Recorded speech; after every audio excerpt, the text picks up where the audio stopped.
A young man with blonde hair carries a girl in his arms. Then the lady says that this is enough, and he carefully places her on the floor.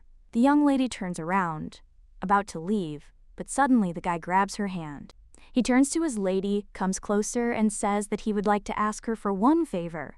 Then the blonde asks if she'll call him the son of the cookie gulper, causing the girl to freeze in complete shock. Lady Leah Valdemar is His Highness's beloved, although it would be more accurate to call her only a formal chosen one. And there were rumors that she had gone crazy, which was true. And all because now her body is occupied by the infamous pirate, whom many knew as Mad Rosetta. Once upon a time, the blonde man turned to Rosetta and asked how long she had been waiting for him. The girl only grumbled in response that this stubborn son of a cookie guzzler had finally deigned to appear. He was indeed a bit late. The young man admitted it, apologized, and said he'd brought rum, at which point the girl smiled and said she'd forgive him this time. Back then, the young lady couldn't even imagine that she would see this cookie-guzzling son again in such a strange situation. Later, the ship started to fall apart, and the girl screamed that helmsman was a complete idiot. She even asked if he had fallen asleep there. They called her Scarlet Dawn, but they called her Rosetta. The lady was the captain of the ship Toulon. Now she was asking how they had managed to find out their location, since everything had been kept completely secret. But then she remembered someone and wondered if this could really be that bastard's doing. She'd told Nick recently that it was best to keep quiet for now, but as soon as they pulled it off, she'd buy him his own ship. They'd been dabbling together for so long. The guy chuckled and said she didn't skimp on her big promises. The young lady assured him that she was serious, and that it was time for Nick to become a captain, to which he replied to the captain, yes indeed. But he asked to take into account that his ship should have no less than 32 guns. Rosetta, smiling, said that she would jump up and down for something like that, and they agreed. Then she said goodbye to him. Now the girl doesn't understand how she could have suspected Nick. He would have jumped into the fire just to get her out. The ship shakes again, and the young lady falls onto the boxes, wincing in pain and realizing that she landed badly. And suddenly she notices someone else approaching her and speaking to her. The girl realizes it's Nick. She is amazed and asks herself what he is doing here, but the young man says that it is no longer important now. After all, soon she will plunge into eternal sleep. Then he takes a small bottle from his jacket. He says he made a deal. These men promised to destroy the rest of the Toulon's crew if he eliminated Rosetta. The guy adds that all he could do was shrug and remember that pirates will always be pirates. Now he asks if she really believed in a pirate's peaceful life. And it was precisely her ideals that brought the wrath of the other captains upon them. Then he opens the young lady's mouth, and he pours the contents of the bottle into it, telling her to calmly go into eternal sleep for the sake of her crew. Rosetta coughed and told him to finish her already. She realized she wasn't afraid of falling into eternal sleep. But this naive puppy, will he be able to survive without her? Suddenly the girl wakes up, choking from a cough, and wonders if she's really gotten out. At that moment, the maid turns to her mistress and is surprised that she's awake. The woman quickly leaves and informs his lordship that the young lady has come to her senses. The main character, unsure if she's truly a mistress now, touches the bed and is amazed by the quality of the expensive sheets. It seems she's found herself in the arms of very influential people. But if she runs into trouble with such tall people, all her plans could fall apart. The girl doesn't understand why her body feels so heavy, and she wonders what happened to her voice. Perhaps it's the result of being on edge or swallowing seawater. A woman runs into the room, addresses Leah, and tells her how much the girl has suffered. And he adds that it's an incredible joy to see her awake. The main character wonders who this woman is, adorned with expensive jewelry. She wears enormous earrings that are clearly over 5 carats in size, and the fine lace accentuates their shine. The work of the master who created them is impeccable, and the necklace on her neck is comparable in price to an entire jewelry box. Now the young lady just bows her head, thanks this woman, and understands perfectly well that she should show her all her courtesy to her. She claims that the gracious lady literally saved her life, and asks how she can repay such kindness. The woman asks what she is talking about, but the girl only apologizes. And she adds a question. Is the lady really not going to take payment from her, since such generosity seems incredible? However, turning to the mirror, the young lady notices that the reflection does not belong to her at all. She screams in fright, asking who this girl is. The maid turns to her lady, wondering what has happened. Even her mother wonders if there's something wrong with the mirror. Rosette, confused, wonders if that's the problem. Then she puts her hand to her forehead and, in despair, declares that she'd rather drown herself. She's now Leah Renew Valdemar, though in reality, Rosette is simply in her body, so the girl only lets out a stunned breath, unable to comprehend what madness is happening. After some time, she asks if it is really the year 415 and not 411. The maid confirms, and she adds that 3 months have passed since the lady lost consciousness. Leah suggests that if she's in the body of the girl from the Valdemar house, it turns out that she is Leah Renew Valdemar, one of the Duke's 2 daughters. Moreover, she is the Crown Prince's lover, which almost makes her a future concessionaire. The young lady drinks water and reflects on how amazing it is that such a little girl would fall into a coma for 3 months.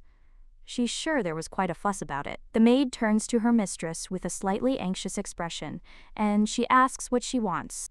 The maid sheepishly clarifies that the water was intended for washing, and the heroine immediately chokes. After which she apologizes, but the maid reassures her and promises that next time she'll simply add rose petals.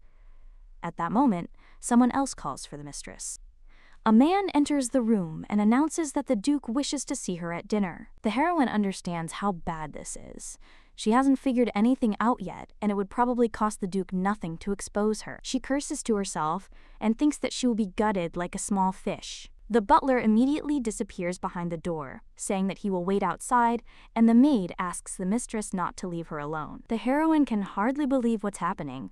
Just a moment ago she was studying theater, and now she finds herself in the body of another girl. But arguing with reality is pointless. She goes out onto the balcony, deciding she needs to gather information first. But the maid screams in fear, begging her not to, and he asks if the lady is really planning to commit suicide again. In that case, she says, she'll have to send her into eternal sleep.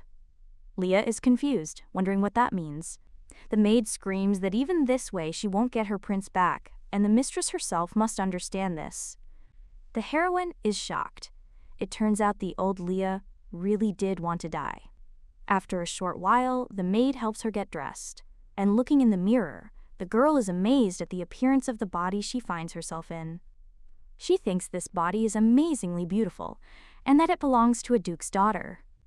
And could anyone with such a life really have tried to fall into eternal sleep because of an unhappy love? It turns out she couldn't take it anymore and ended up completely empty inside.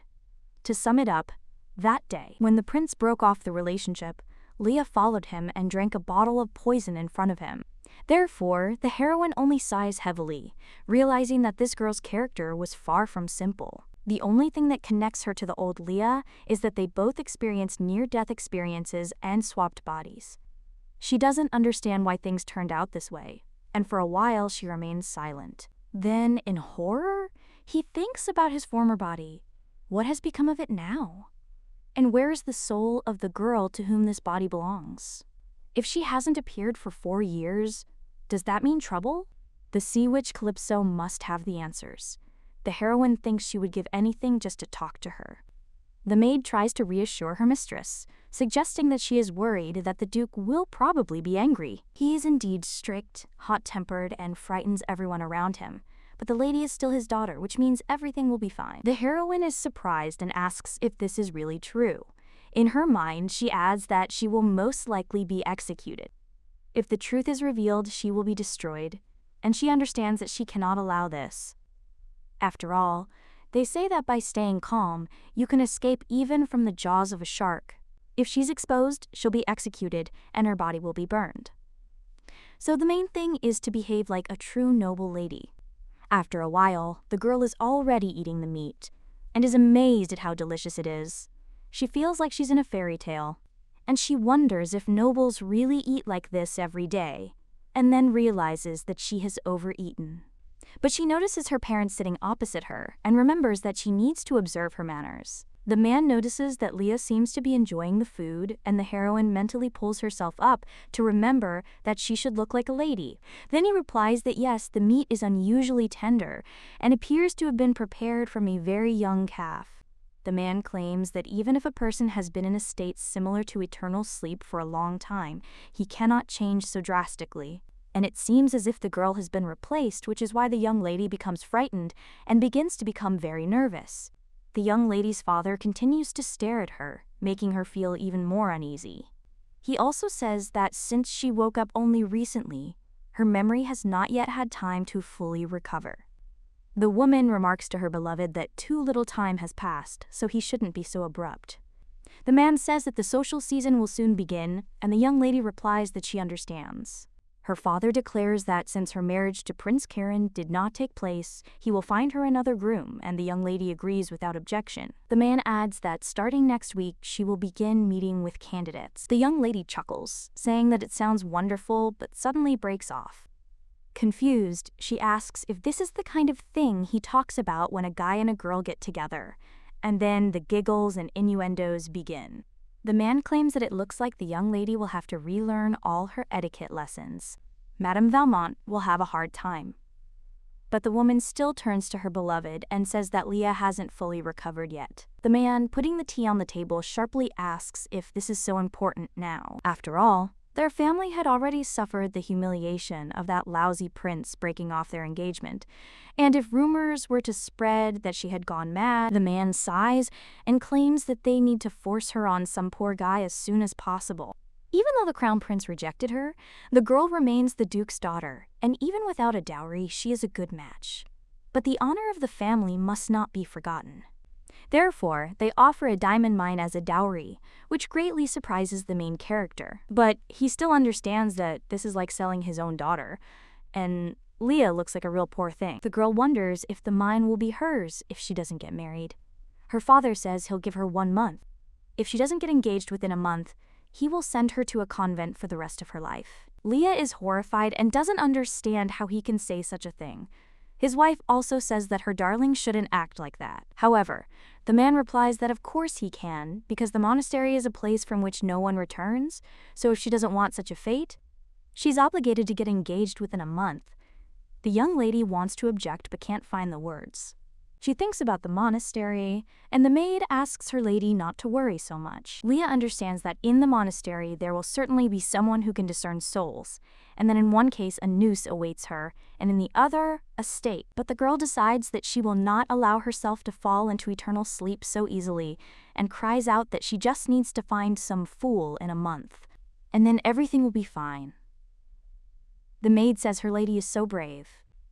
Meanwhile, several men are talking, and one asks if his friend has heard that Lady Voldemort has come to her senses. A friend replies yes, but rumor has it she's not quite herself, which is why the Duke is offering her a diamond mine as a dowry. One is surprised. How could such a sweet girl be so out of her mind? What a pity. But another claims that just having seen his friend's face, the girl would definitely have been against it. Another one notes that, despite everything, the guy held his own, given his status. It turns out to be Viscount Owen Canebrake. He asks Cadriel if this is true, but he remains silent, and the Viscount turns to him again. The blonde closes the book, apologizes, and asks what it's about. This guy is the only Rear Admiral of the East and Lord of Cadriel Monterosa. Another young man, meanwhile, is commenting on how Lady Voldemort has already begun looking for a suitor, and that a dowry is quite unusual. In any case, he intends to court her. Another young man admits that they wondered if Cadriel was thinking the same thing. After this, everyone falls silent, and one of the guys breaks the silence, claiming that he cannot give a definitive answer. He adds that it interests him to some extent. The other young man then remarks that his father won't leave him alone, so he has no choice. And the guy has to rule the eastern seas, and the mines are unlikely to interest him. Someone else notes that the girl is indeed very beautiful, but attractive appearance alone is not enough for Cadriel, and most likely, women themselves are ready to stand in line for him, so he is unlikely to choose a lady with any flaws. If he decides not to interfere, the guy at this point closes the book and declares that there's enough talking. He understands that any sighted woman would choose him before any of them, and so he can understand their eagerness to eliminate him from the list of contenders. However, to belittle a noble lady behind her back is disgusting. He is also not interested in their ambitions, so he leaves them to do as they please. One of the guys smirks and asks if that's really true. The blonde guy, confused, asks what he's talking about. Another young man claims that it appears that his mother does not share his point of view, and the Duke's daughter had already received a marriage proposal from this guy's mother. At this time, the main character lies down on the bed and enjoys the feeling of comfort. She thinks maybe she should forget about the place and just enjoy life. The lady realizes that her life is secure and being noble is not so bad at all, but the young lady remembers Nick saying that it doesn't matter anymore, and that in any case, sooner or later, she will fall into eternal sleep. She understands that she can't relax and needs to find a bilge rat, marinate it like a child, and serve it for dinner. But first, a plan is needed. The first priority is to find her body. The lady also muses that she was, after all, quite a famous pirate, and if there was no mention of her eternal sleep, then the body must be alive. The girl understands that in order to find the body, she will need Calypso's help in order to return it to its true owner. She then plans to throw that sneaky bastard to the sharks, though she muses that if she's already dead, but he still comes to the conclusion that this is impossible, and the main problem now lies elsewhere. This girl is a simple woman without a penny in her pocket, and the lady thinks that she will not be accepted as a noble girl without jewelry. In this body, she would rather fall into an eternal sleep from hunger than reach the eastern waters. The girl also reflects that it is not easy to face disappointments and hardships so often. The lady realizes that she could have solved all the problems in a month, but not with such weak stamina. After that, she thinks that she needs to find the right guy first and get engaged. Then everyone will leave this place for 3 months. During this time, the maid approaches the lady, asking what she is doing. The main character gets a little scared and replies that she's just standing there and watching, wondering if something happened. The maid announced that the lady's tutor had finally arrived, and the main character wondered in surprise if he was already here. The girl realized that she and the Duke had apparently managed to deceive him, and imitating such a person turned out to be much easier than it seemed. In the end, she understood herself both as Rosetta and as the Scarlet Dawn, which could cripple dozens of ships with its own hands. Then she decided to move forward, without losing her spirit, as if with a song in her heart. A short time later, Leah was already walking forward, holding the book on her head. The tutor insistently demanded that she hold herself straighter. Then he said that she needed to turn around again, and when the girl did this, he carefully watched every movement. The woman sternly remarked that this was wrong, and insisted on grace, demanding that she be elegant like a swan, and not a clumsy octopus. At this point, Leah was thinking, let everyone go to hell, and let Madame Vilmont try to cope with the seawater herself. At that moment, the teacher pointed out that the lady was straining her neck too much, and even the tendons were showing. The main character was perplexed by how one could be so weak, because even the canaries in cages seemed more resilient. The woman, however, declared that it had worked out perfectly this time, and Leah was delighted, asking if it was time for her to go. The tutor only suggested taking the book off my head and told me to straighten my back. She was also required to smile, but Leah only thought irritably that she should let the woman smile back at her. Soon the young lady collapsed on the floor, feeling exhausted and wishing she had been drowned already. The teacher turned to the lady in surprise and then screamed, noticing that the lady had lost consciousness. The servants immediately became worried, and one of them shouted to call a doctor quickly. At this time, someone reported that the lady had probably fallen into a coma again and asked to open her eyes. The main character thought, okay, she'll pretend it's true. A moment later, the girl cried out that she couldn't, and the maid replied that she could. But Leah stubbornly insisted that she really couldn't, so the maid only said that she could. The girl was indignant and asked how she was supposed to wear something like that, because it was completely absurd. Only a 10-year-old girl could fit into this corset. However, the maid reminded that the lady had already worn this corset before, and besides, it was larger than the previous one. The main character only angrily repeated that she refused to wear it. The maid was frightened, and Leah realized that even pirates would tremble before such a tone and decided to soften, apologizing for the fright. At that moment, the maid shoved a thermometer into her mouth and asked if the lady was ill. Her voice was barely audible and hoarse, and Leah reminded her that she could not be treated like that. The maid then asked the mistress to raise her hands, and the girl obeyed. After which the maid said that everything was done correctly and realized that the lady's defenses had weakened. She immediately put on the corset and tightened it with all her might. The main character screamed in pain. The maid reassured her that it wasn't that bad, and Leah asked her to wait until she could come to her senses. However, she says this in such a way that the lady does not dramatize, because she herself has not even properly clenched her fists yet. The young lady insists she's serious, and the maid assures her she'll do it again. After this, the protagonist feels like she can barely breathe. Soon she falls to the floor, and the maid screams in shock, turning to her lady. A short time later, the girl opens her eyes. She realizes that she has truly lost consciousness this time, and is amazed at how weak her body is. The young lady rises from her bed, and the maid cries out that her mistress has finally woken up, admits her guilt, and asks to be put into eternal sleep, believing that she deserves it. The blonde asks in surprise what she is talking about and whether she really wants to be put into eternal sleep, after which she asks to remind her name. The maid cries out that her name is Anna and begs her mistress to honor her. The main character notices that she herself just prayed to be plunged into eternal sleep. The girl explains in a trembling voice that she meant something completely different and is now ready to do anything.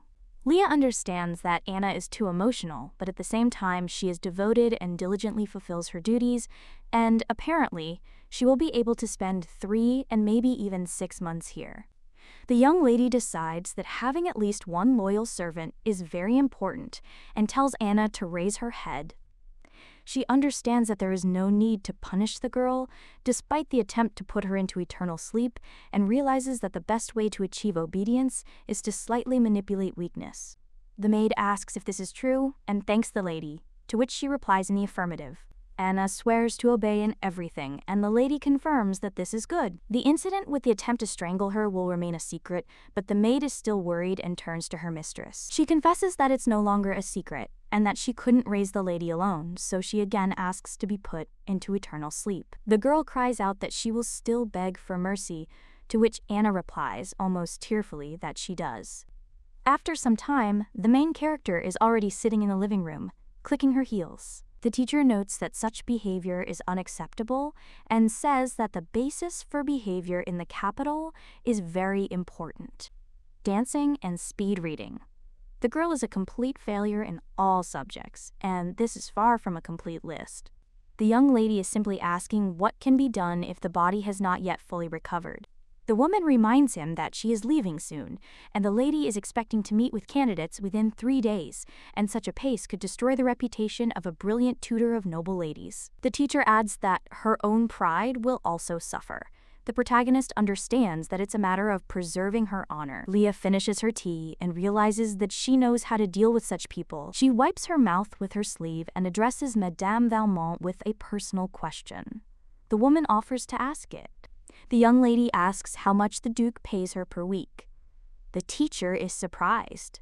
The lady clarifies that she is talking about the amount her father pays for the lessons. She asks for a precise amount.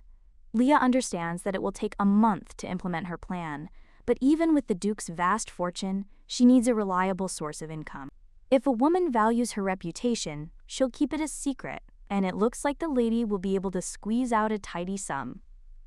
The teacher asks why the lady is interested in this. Leah replies that it just dawned on her that she was once rejected by a prince, and now there are rumors about her weaknesses. However, she dreams of while away the time managing her money with her future groom. The Duke would undoubtedly be upset, and the reputation of her dear tutor would suffer. The teacher asks what the lady is getting at, and she suggests splitting the weekly pay in half. If she agrees, the lady promises to give her all in the classes for 3 days. The woman agrees, and the protagonist claims that this is a wise decision and she will honestly fulfill her part of the agreement. However, the teacher reminds that the girl must strictly adhere to all her standards. Otherwise, she will not receive a single coin. Leah agrees and understands that 60 gold coins will be enough for her for a month, which is quite decent considering that she only needs to act like a lady. The woman explains that she is paid 180 coins a week, so she will give the girl 90. She asks if the lady will keep her promise, and the girl cries out that of course she will. She wants to emphasize that she is ready to swear by the honor of the Scarlet Dawn, but in fact she means the honor of the daughter of the House of Valdemar.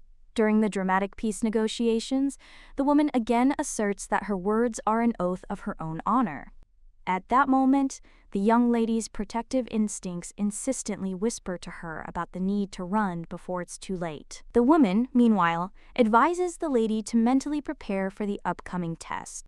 After a short while, she turns to her charge again, asking how well she has prepared. After this, lessons on gait and speech correction begin, with each movement carefully honed. The woman explains that a lady should not chew a pen, and that her manner should be softer and more graceful. Over time, etiquette classes begin, where acceptable gifts from a gentleman and the boundaries of acceptable touching are discussed. The girl hears that she must live up to her status as a lady and repeat this over and over again. After some time, the main character is already sitting on a chair. While the maids carefully preen her, one of them remarks how beautiful she is. The main character asks if this is true, and Anna replies that now one look is enough to recognize the Duke's daughter. The girl recalls that when the lady first came to her senses, she was extremely agitated and thought that she had lost all her manners. At this point, she hides the jewelry, and the maid reminds her that it was just a matter of manners. The young lady's mother enters the room and asks if the girl is ready to greet her candidates. The girl stands up and greets her mother, causing the woman to be surprised. Mama claims that it is incredible. The girl has changed in just 3 days, and Madame Valmont has really done a good job teaching the young lady. She approaches her daughter and says that now there is no need to worry about meeting with candidates, and admits that she is sincerely happy. The woman approaches the wardrobe and remarks that she should check if Leah has enough dresses.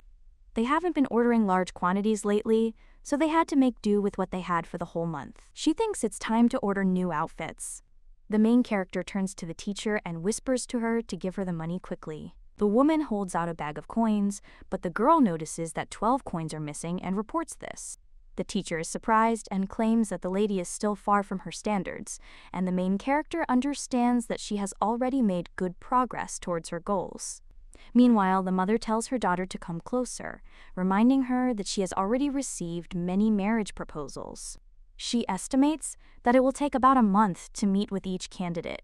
She also doubts that they will be able to reach the archipelago by the start of the season, which shocks the girl because there were so many invitations. However, she understands that this is even for the best, because now it is important to find the right lover, and the more choice there is, the easier it is to make the right choice. The girl realizes that she needs someone who is not too interested in engagement, with an honest outlook and preferably with an Eastern residence, or at least a summer villa there. One of the maids informs the young mistress that the candidates have already arrived and asks whether she should show them to the reception room. The mother answers in the affirmative. The main character takes her dress and realizes that it is time to join the war. She has to portray the ideal lady. After a little while, the maid Anna realizes that the day will be very eventful, as potential suitors for her lady have arrived. The young lady's great fame attracted many interested gentlemen. When one of them appears, the main character sighs, feeling the heaviness of the moment. And the maid understands that even despite the recent rumors of illness, the lady's reputation remains significant. In fact, memory problems caused a lot of trouble, and even simple, everyday conversations often turned into funny situations. At this time, the young man asks what the lady does in her free time, whether she has any hobbies, but she only smiles in response. The maid quickly realizes that her best intervention is to gently define the situation. She calls it a secret operation code. At this point, the guy notices that he needs to emphasize one more detail. He says the lady's appearance is a real joy to behold, and the mistress herself notes that this is not praise, after which she covers her mouth with her fan. The maid understands. If the mistress covers her mouth in this way, this is a sign that she doesn't like the candidate. The guy also notices a slight Eastern accent in her speech and asks if she's traveled to that part of the empire. Leah smiles, and the maid understands that if a lady has difficulty answering a question, she begins to giggle quietly. In any difficult situation related to etiquette, the lady winks, and if this is repeated 3 times in a row, then the maid must immediately escort the candidate out. She immediately approaches the lady. He offers his deepest apologies, and informs that the matter is urgent and that the young lady must immediately meet with his lordship. The lady wonders if her father is calling her and asks what to do in this situation. The guy replies that he asks not to worry about him and that if the Duke wants a meeting, then it is necessary. He bids the lady farewell, and she hopes they can arrange a meeting in the future. The young man agrees, noting that it was a great joy for him. The young man asks permission to take his leave and leaves, while Leah leans back on the sofa. She asks Anna how many more candidates there are to come, and the maid remarks that it must be very tiring for the lady. The young lady's mother advises her to sit up straighter and remember that the next candidate deserves attention. Leah notices that this is already the 18th time, and the maid carefully examines the next candidate and is surprised. She says it's Lord Monterosa. The woman notes that even the Monterosa family is interested, which isn't surprising to her daughter. The main character agrees and suggests getting to know the candidate quickly, but notices that his last name seems familiar to her. Suddenly, Leah exclaims, wondering if this is really the same Monterosas she knew. The maid apologizes and asks if there are several such families. Leah explains that there aren't, and that creates a problem. The girl understands if these are really the Monterosas she remembers. It is a cursed and dangerous family, feared by all pirates, and also an Eastern dynasty of admirals that has not lost a single naval battle in the last 15 years. There is only one suitable candidate in the Monterosa family, Cadriel, the one who followed her around like a puppy. He is so devoted that he will certainly suspect something if she shows herself. The lady wonders what will happen if he reveals her intentions and decides to help her. She even trusted Nick like a brother, but he betrayed her, so she can't be sure of Cadriel's actions. The maid peers out the window and confirms. It is indeed Lord Monterosa, just stepping out of the carriage. Leah is stunned as she hadn't even thought about the meeting. The girl understands that there is only one way out, and the maid informs her that the candidate has headed to the estate and the lady needs to get ready urgently. The main character runs out of the room, asking to be told that she is sick. She understands that, for now, it is necessary to avoid this young man, because he cannot be trusted, and there is nothing more stupid than being betrayed by your own pet puppy. As the lady reaches for the doorknob, someone suddenly opens the door, and she loses her balance and starts to fall. The young man instantly catches her. Leah is slightly surprised, and the guy asks if everything is okay with her. The girl answers in the affirmative and understands that the sea scent is coming from him. It really is him. She never imagined that he would grow up to be such a charming man, and she thinks that now she will no longer be able to call him the son of a cookie eater. However, the lady understands that she must not be distracted by thoughts, and the blonde asks if she is sure everything is okay. The girl apologizes and confirms that everything is fine, and the guy asks to move away. She apologizes again, deeply. Leah's mother turns to Lord Monterosa, greets him, and invites him in. After a while, they are already at the table, and the lady thinks how this is all dragging on. She watches the servants bring refreshments and wonders how long this will last. She is bothered that serving tea creates the impression that they intend to keep the candidate as long as possible. However, she considers him a very valuable candidate and feels sorry for those who came before him. In his case, there's no need to even think about it. He looks indifferent, as if nothing interests him. The lady decides to quickly sort things out and get him out of there. After this, the main character turns to Cadriel, but he limits himself to saying that for her, he is only Lord Monterosa. This only makes Leah angry, and thinks that maybe she should hit him once, after which the girl says that it's okay. And she also asks if he has any questions, and she asks him not to be shy and to ask, but the young man replies that he doesn't have any questions. Leah claims that they should be there, but the guy replies that they are not there, and the girl says that then maybe he had them before, to which he replies that they were not there before either. The main character also thinks that this damned son of a cookie guzzler always acted as if he was ready to love her forever, and the girl wonders what's wrong now. And also, does he really not recognize her just because her appearance has changed? Well, the girl thinks that in fact it's even better this way, because she was afraid that he would expose her, and she's ready to bet that even the sea goddesses themselves assumed that Nick could hide her, so how can she trust Cadriel? The girl also drinks her tea and thinks that let this guy continue in the same spirit, because if she is exposed, then either fun or a bonfire awaits her. Well, then the girl realizes that she drank this terrible tea and at the same moment spits it out and also screams that it is hot and swears. At this time, the maid turns to the mistress and screams for her to drink cold water. The young lady does just that after this, and only says that they should just drown her and let all of this blow up. This makes the blonde very surprised, and then he even gets up from his seat. The main character then wonders what he's doing, and the maid turns to the sweet lady, and she asks what they should do, because her leg must be really hurting.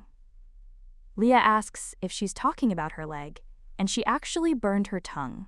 However, the maid only winks and asserts that if only a noble man could be found who would accompany the mistress to her chambers. But what a shame there aren't any servants in the entire estate strong enough to carry the young lady. Leah understands that the maid is trying very hard, but this guy will never agree, although he only claims to help the girl. The young lady is then shocked and thinks, what the hell did he agree to? After which she realizes that she is finished. A little while later, the guy brings the young lady up the stairs, and she says that she thinks that's enough. And then she turns around, but the young man only grabs her hand and then turns to his lady, and approaching her, he asks if he can ask her about something, after which he becomes interested. Can a girl call him the cookie eater's son? Leah realizes she's been caught. Meanwhile, the guy asks the lady if she didn't hear him. Meanwhile, the girl is wondering what to do, and he also wonders if she could first find out why he is asking her about this. Cadriel asks if there is a chance that she remembers him, and the girl says that, of course, and he is Lord Cadriel Monterosa, and they also met once at a banquet. Well, the guy asks if they've seen each other and somewhere else, after which the girl understands that this way he'll definitely figure her out. Therefore, she claims that she felt a bit dizzy, and to tell the truth, she has been feeling slightly dizzy since the morning. However, the blonde just stares at her, and the main character wonders why he is staring. And doesn't he really believe her? The girl then realizes that she's right, and tells his lordship that he must understand that such treatment of a lady is unacceptable. But the guy just keeps staring, and Leah's starting to get a little nervous. Then, suddenly the young man bows, and he says that she is right, so he offers his deepest apologies, and also if she does not need further help, then he will take his leave. To which the girl replies yes and wishes him a successful trip. But when the guy leaves, he claims he forgot to say something else. Then he asks if the lady remembers about the relic of Kurgoth that she entrusted to him last time, because he is afraid that he lost her. A little while later, the girl is already sitting in on another interview with a potential groom.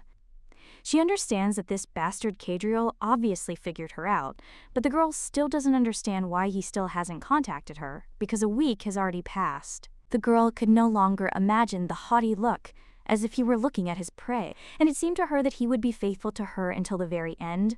But now the girl is just silent, and then she gets angry and thinks how dare he mention the relic of Kurgoth, after which the girl completely breaks her fan. She also claims that, knowing what a jerk this guy was before, she would never have been so kind to him.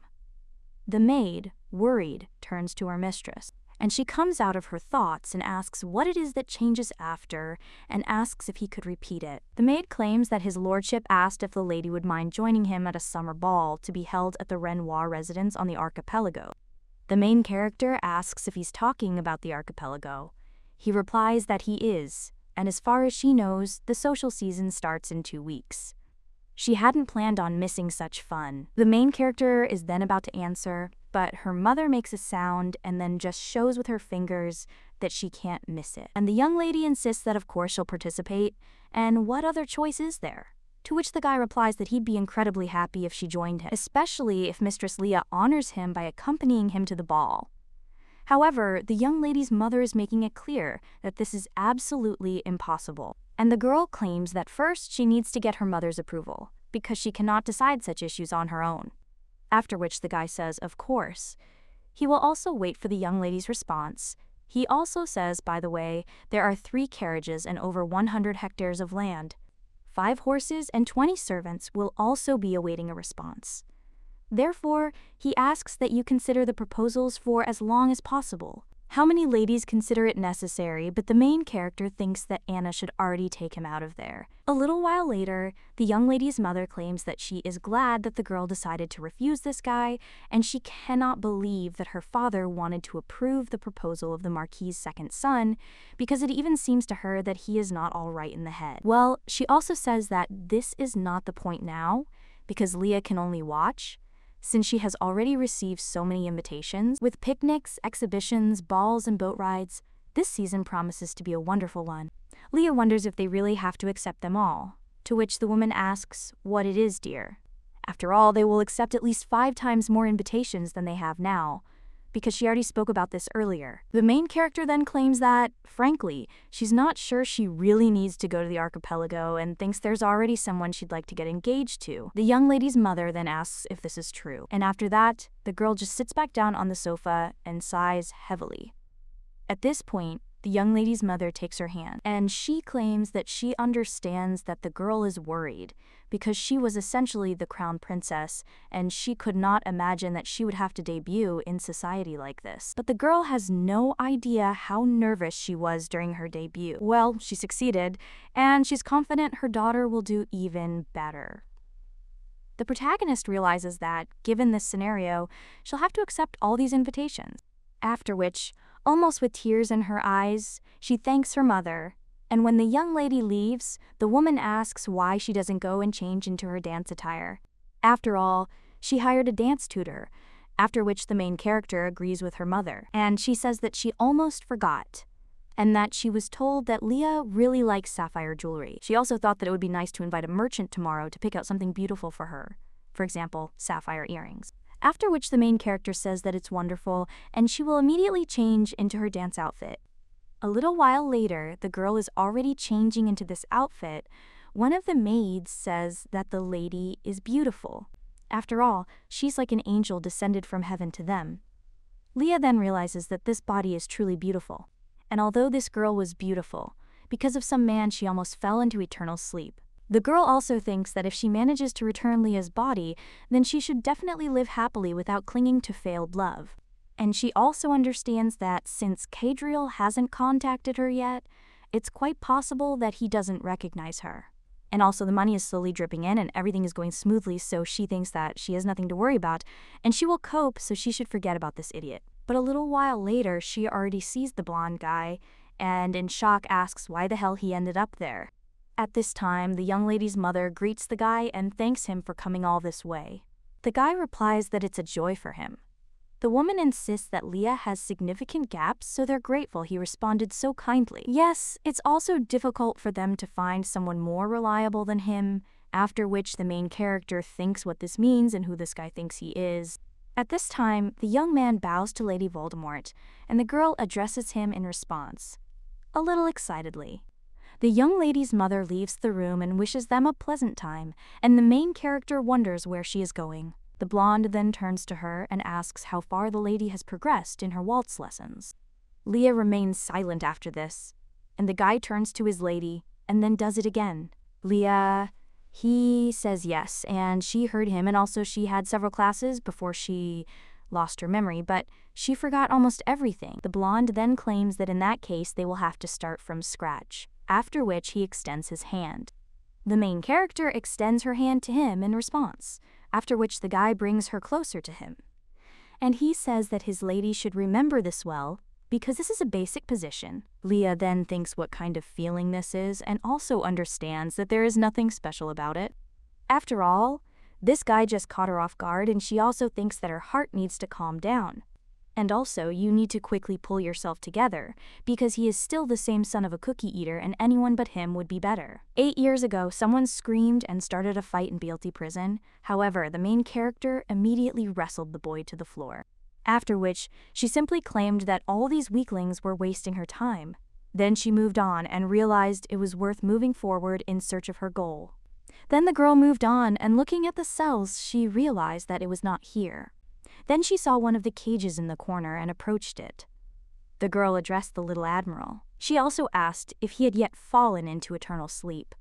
but the admiral would only pay her if she brought him back alive. The young man then asked if she was talking about his father, and the main character claimed that she expected to see the little admiral, but he's just so cute. Leah realizes that's exactly what he was like that time.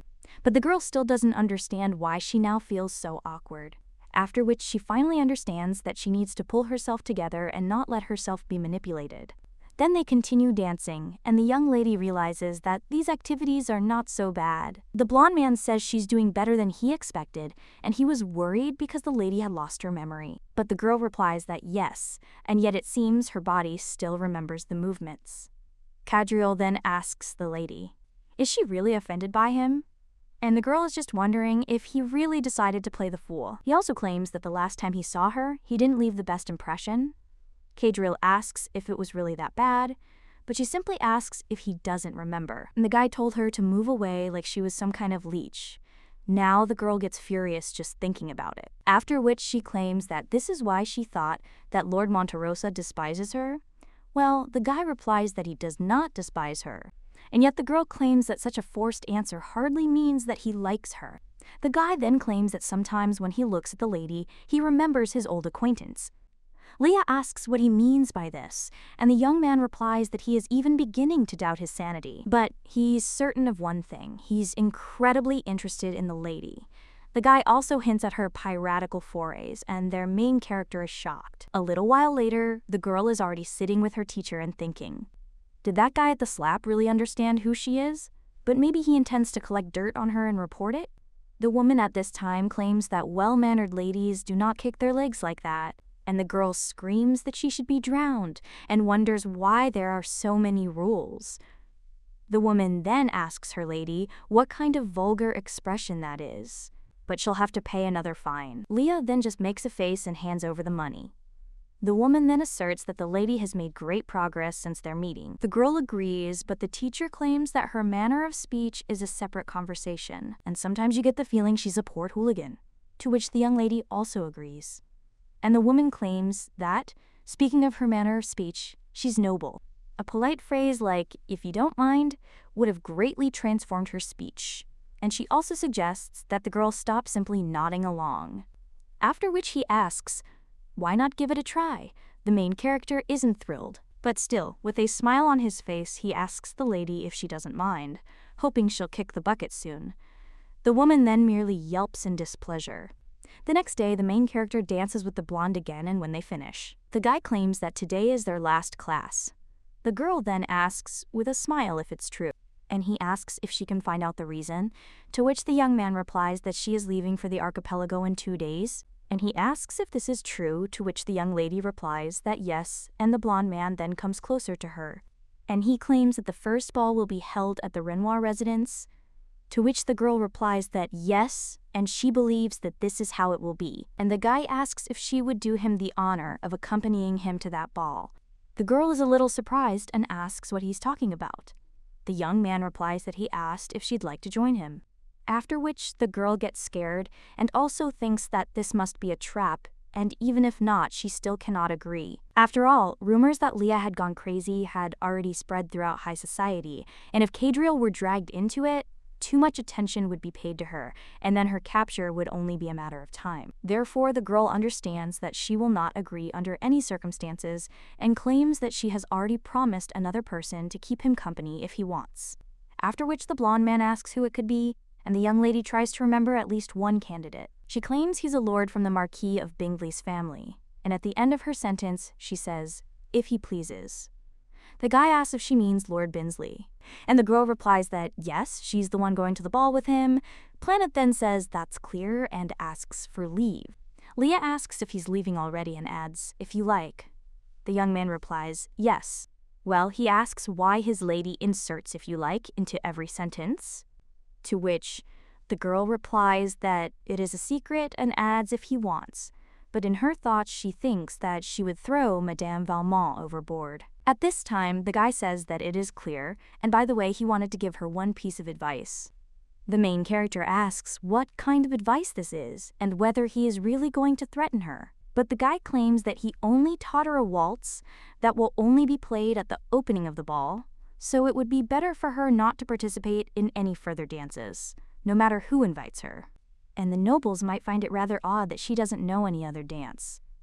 After which the guy also says that they'll meet again on the archipelago, and he leaves. A little while later, the young lady is already heading off in a carriage, and the maid addresses her, and he tells his lady that in the archipelagos she will need to be even more careful about her manners. After all, rumors spread quickly in high society, and talk about her would quickly spread through high society circles, so she needed to be careful with every little move.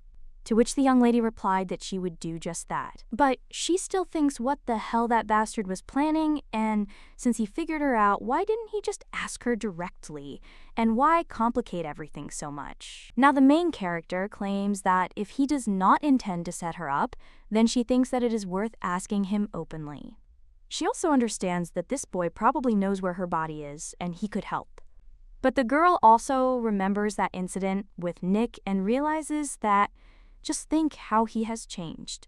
After all, this is no longer the same puppy that was next to her 4 years ago, so now the girl is thinking about what to do. She also understands that it would be nice to meet that informant, after which she completely closes her eyes. And she understands that if she heads east, the first thing she will do is start looking for him. At this time, the girl begins to dream about how she washed herself in the river. Then she noticed someone's presence and told that person to show himself, and also asked if he was not coming out and whether he wanted to plunge into eternal sleep. After which the young man came out from around the corner a little excitedly, and the young lady asked why this brat was still following her. The guy replied that he liked her and wanted to marry her, after which the young lady simply said that he was a damn psycho. But the young man insisted that he would really try, after which the young lady told him to come there, and she offered to evaluate this guy, after which she pulled him close to her. Well, the young man just looked away, and the main character asked what good he was if he couldn't even maintain eye contact. Well, the guy then asked if he said that he was good at this, and that she shouldn't have been so frivolous. He opened his back and then fired the revolver. The girl woke up to the sound of her maid calling her. He also tells the mistress to take a look. The main character, meanwhile, awakens from her sleep and wonders why she had such a terrible dream. After which she asks if they have already arrived, and the maid only suggests that the mistress look out the window. After all, as soon as they cross the gate, they will already be in the archipelago, after which the girl looks at all the luxury there. And she also claims that this is indeed that famous archipelago, and now she is there. The girl always told those scoundrels from Toulon about this archipelago, and just think that an Eastern bilge rat is going to the archipelago in a luxurious carriage. But the life of the devil is unpredictable. At this time, the maid tells the lady that they will soon be there, so she asks her to be ready, to which the girl agrees and gets up. Well, the maid tells her to wait, after which she takes a beautiful hat and puts it on her mistress, and also asks her to remember that every little movement is important to what the young lady agrees to. And she also understands that Anna is right, because she needs to be careful, and only then will she be able to find a groom and then calmly move to the east. The girl also understands that she needs to forget about this Kadriel, and he won't become a hindrance to her. Leah thought that if she was just careful, everything would work out just fine until that moment. A little while later, the main character asks what the maid is talking about, after which they ask her to repeat it and wonder if Lord Binsley refused. She replies that yes, and not just him, but all the other lords too. It was as if everyone had conspired at once, and one said he was sick, another suddenly had a partner, and so on. They all refused to accompany the lady. The main character then gets angry and thinks about these little idiots. A little while later, she throws up the knife and then deftly grabs it, and he hammers it into the table and also turns to the guy with a sweet smile and asks, could she find out why? The guy then asks if the lady sees that certain circumstances oblige him to refuse. The young lady then pulls out this knife, and the guy screams that it's all because something very serious happened, and he can't influence this in any way, but at that very moment this knife flies near the guy's feet, and the young lady asks what this something is, after which the guy screams. In truth, Lord Monterosa met him. The boy also recalls how he was simply walking down the street, but then a blonde man approached him and asked if his name was Binsley. The blue-haired boy turned around and asked who it was. But Kadriel only asked if this meant that he would accompany Lady Voldemort, and now the young man claims that he had no choice but to retreat. The main character is angry in her thoughts, but still thanks the guy for letting her know that now he is free. The young man then asks for permission to deviate and then runs away. Well, the young lady turns to him, and he says that if he lets slip about today's conversation, he himself understands what will happen, after which the young man is only frightened.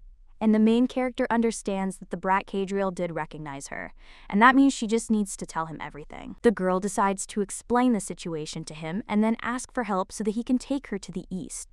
And then he will probably agree, but the girl is already beginning to imagine how the guy will scream that he knew it and also order her to be tied up with ropes. Leah still understands that no, and he won't agree so easily, because if the guy was such a person, he would have come running to her a long time ago. After which the young lady doesn't even know what to do, and thinks that maybe she should just get engaged to anyone who agrees and run away from there. But the girl already imagines this man and thinks that Leah does not deserve such a fate. After which the young lady gets up from her seat and thinks that it doesn't matter because she's just gonna go and talk to this guy. The maid enters the room at the moment when her mistress rises from her chair.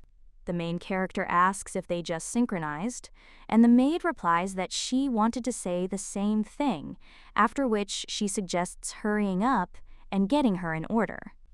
Because Lord Monterosa calls them, and the girl understands what it means that she has synchronized with Kadriel. While the maid is decorating the room with flowers, the young lady's mother is putting a necklace on the girl, after which he says that it is perfect, and one of the maids reports that the Lord has already arrived.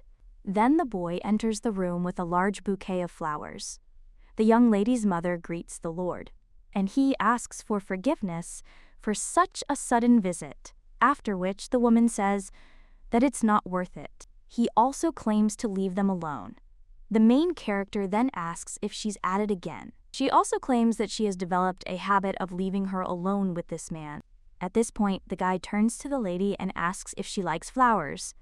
Leah then takes the flowers. Well, she still understands that she needs to get herself together and claims that flowers are flowers, and also suggests that he better answer why he did it. The guy then asks what exactly she means, and the girl asks for what purpose he intervened. The blonde then asks if she really means this, since he only advised those people to find young women of their level. After all, none of them are worthy of her. After this, Leah only gets angry and throws the bouquet on the floor. And she also screams out how this concerns him and who she should now choose as a partner. The girl is breathing heavily and getting angry, and the young man claims that he would like to say this. But he wonders why they can't do without formalities. Since this is Leah, she began to distance herself from him over time. The girl then asks if she really did it, and the guy replies that it's exactly like that. However, Leah says that they have a big age difference, to which the guy replies that everything is exactly like that. But he wonders if it's that important to both of them. The girl then asks him to stop distracting her. She also claims that she tried to protest against Togo interfering in the affairs of her potential partners, to which the blonde says that even if it was done, this was only for the benefit of his old friend, and to tell the truth, she was always a little naive, and instead, she should ask him for an escort. But the young lady only smirks, and she asks if this is really why he arranged all this, since she would have preferred anyone but him. After this, the blonde only turns to Leah once again and claims that 4 years ago he lost something very valuable. The young lady asks if this concerns her in any way, to which the guy replies that of course it does. After all, what he lost is with her, and the young man hands over something. The main character then asks what he is doing, and the blonde man only asks to take her hand. The main character does just that, then relaxes her shoulder and takes the thing. The guy is surprised by this, and claims that a long time ago he knew a girl who injured her right arm, and because of this, she relaxed her right shoulder every time she had to pick up something heavy. Just like Lady Leah now, the young man only smiles after this, and the main character remains silent. After which the guy asks if Leah knows that there was nothing on the archipelago that would seem strange to him, so he'll ask one last time if she'll allow him to invite her. A short time later, the maid is already preparing her mistress, and she thinks that she feels sorry for Leah, and apparently she won't be able to return her body to her. After which the girl lies down on the table.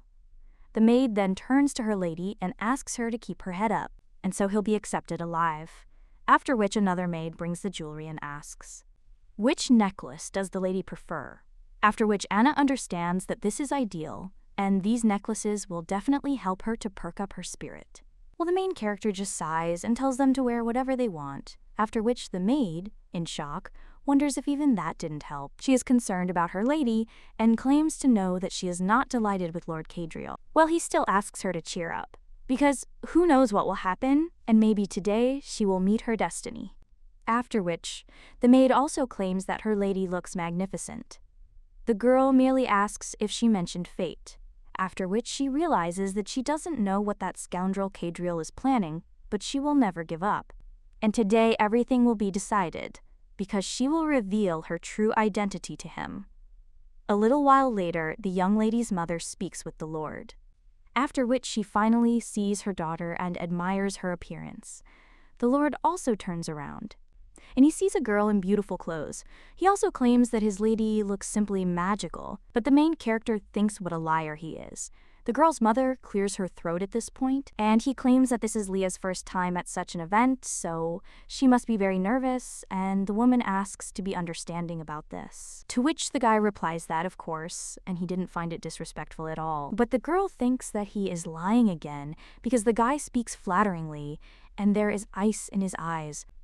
And she still remembers how the guy looked at her before, because his eyes were a rich sky color and looked with a gaze filled with adoration.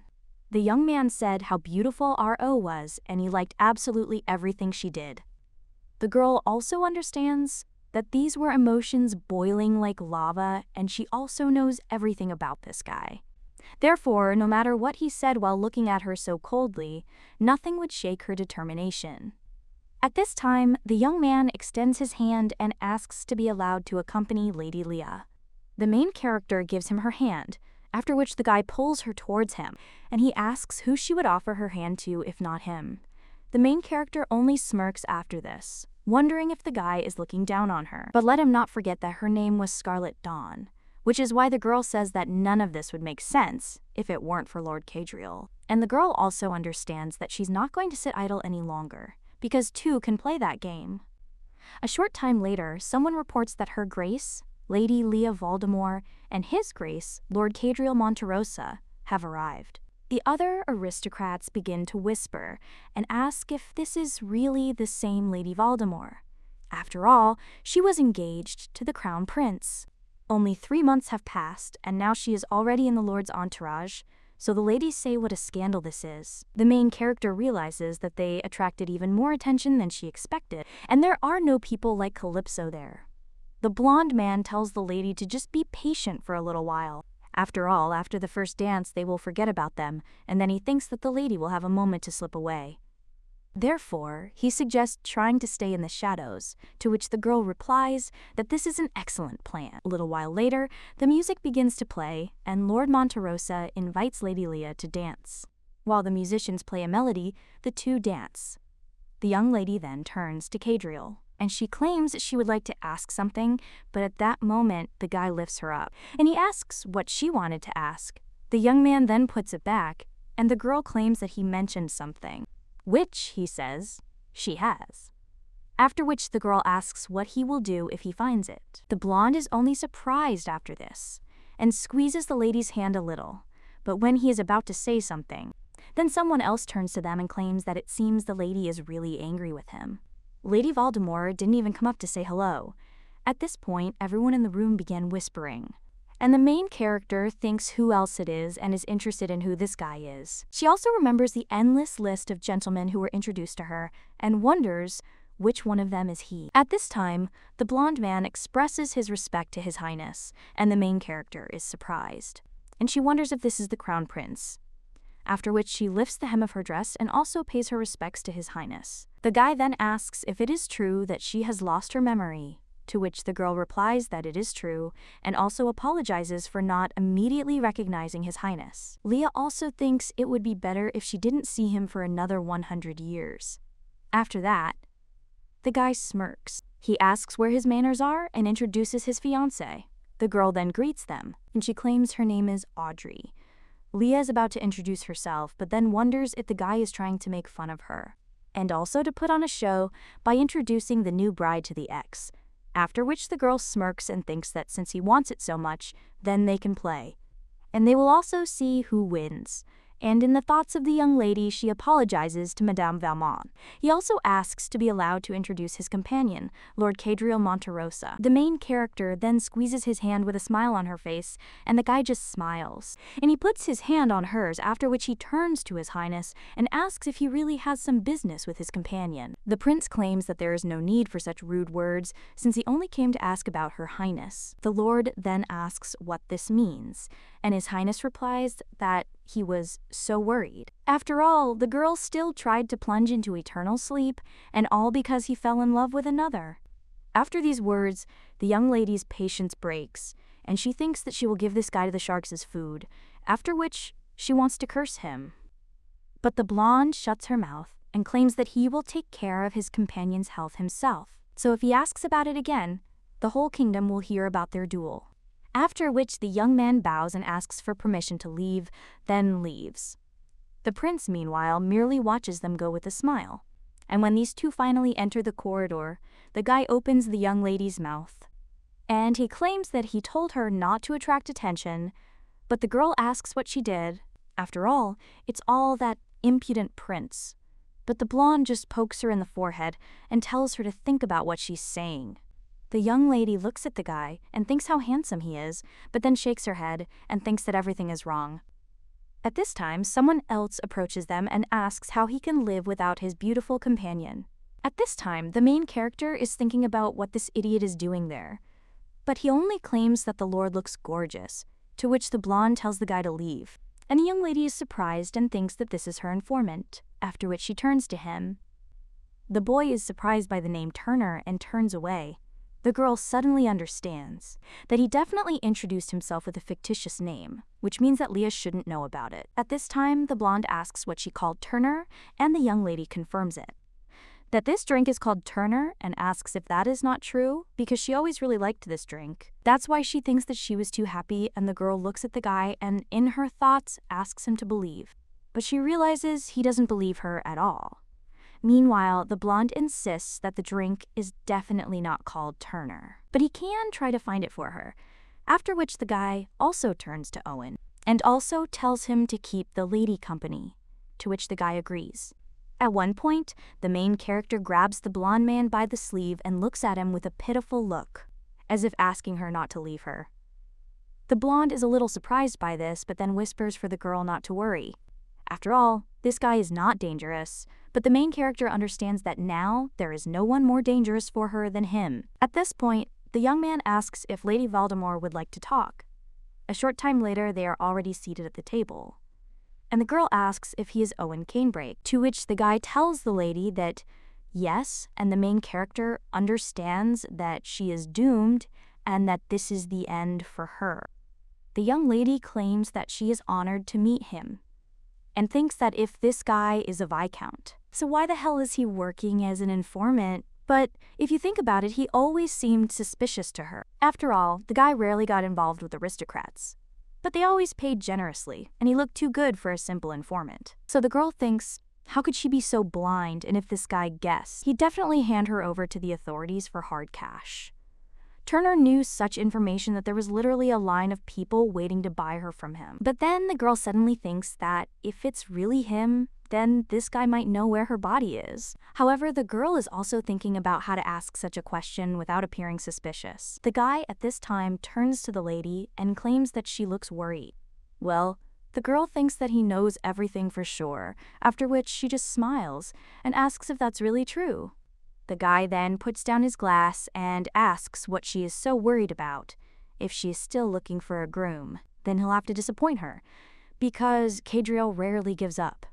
The girl then realizes that she knows without him, because of him she can't even find anyone else. And this means that she needs Owen more than ever, but the girl is still thinking what to say and whether she should really ask where the Scarlet Dawn is. And they say that she fell into eternal sleep, but this is not true. After which the girl thinks how one can even ask about such a thing. Then the young lady drinks her wine in one gulp but spits it out at the same moment. The Viscount then asks my lady what happened, but the young lady only wonders what it is. He also claims that it is so bitter that the young lady, in shock, asks if she really got drunk from just one glass. After which, the Viscount approaches her and asks if she is okay, but the girl is already knocked out. After which, the young lady continues to cough, and Owen claims that he thinks she should rest more. But before he can finish his sentence, the girl immediately stands up and addresses him as Torenru. The young man asks how the lady found out about this name, and the girl asks if he is really that interested. And if he wants to know, then let him tell her about the Scarlet Dawn, because she will pay him generously. The young man looks at the lady in surprise and asks how a girl from the archipelago can know about Tokoi. Leah asks if he's interested, and the guy asks if she's really interested.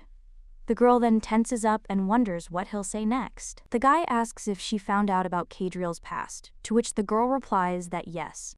After which, the young man asserts that this means she already knows that Rosetta was his first love, and that Milady is an excellent detective. The girl then simply hands the guy a bag of jewelry and asks if this is enough as payment for his services.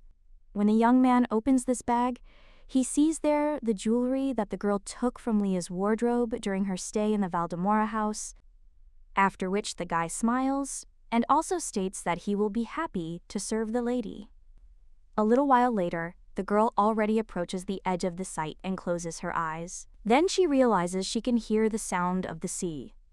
At that moment, the girl hears someone else approaching from behind, and there appears a lord who says that this is where the lady is. He breathes heavily and claims that he was looking for her. The main character looks at the guy and asks if he was really looking for her and why. After which, the young man claims that he was afraid that she would disappear again and calls the young lady Rosetta and her Rose. A little while ago, a guy was walking with glasses, but at that very moment, someone turned to him and asked for permission to introduce someone to the Lord. One of the women then asked if the Lord knew her daughter and would not refuse to look through her lovely girl's pages. The man then only nodded but did not even listen to what they were asking and looked at the young lady. And he also thought about what they were still chatting about. But be that as it may, the guy remembered her words about that he mentioned a certain thing which, according to him, she had and the girl was also interested. What will he do if he finds her? And the guy realizes that this was a confession that she is Rosetta. The young man also recalls how the girl, at their first meeting, said that she would be damned, and that this whole idiotic undertaking would be damned. Cadriel thought he would go crazy from longing for her, but the more they met, the more clearly he understood that it was she and her manner of speech, as well as her facial expression and all her habits, remained with her. The guy also remembers how the girl talked about her shoulder and claimed that it had become better, but she tries not to put unnecessary pressure on him. And his suspicions were confirmed, but the girl continued to distance herself and avoid answering. And the melancholy turned into rage, so the guy thinks why she is lying to him and why she is silent. But if only he could let her go, the prince might guess her true nature. And then the girl may disappear, after which the guy realizes that the mere thought that he could lose her terrifies him. So he promises to protect her no matter the cost, and then the guy looks again at the place where the young lady should be sitting. He sees that she is no longer there, and the guy then begins to worry, and also thinks that he will not lose her again. At this point, one of the girls grabs the lord and asks where he's going. The guy only manages to break free.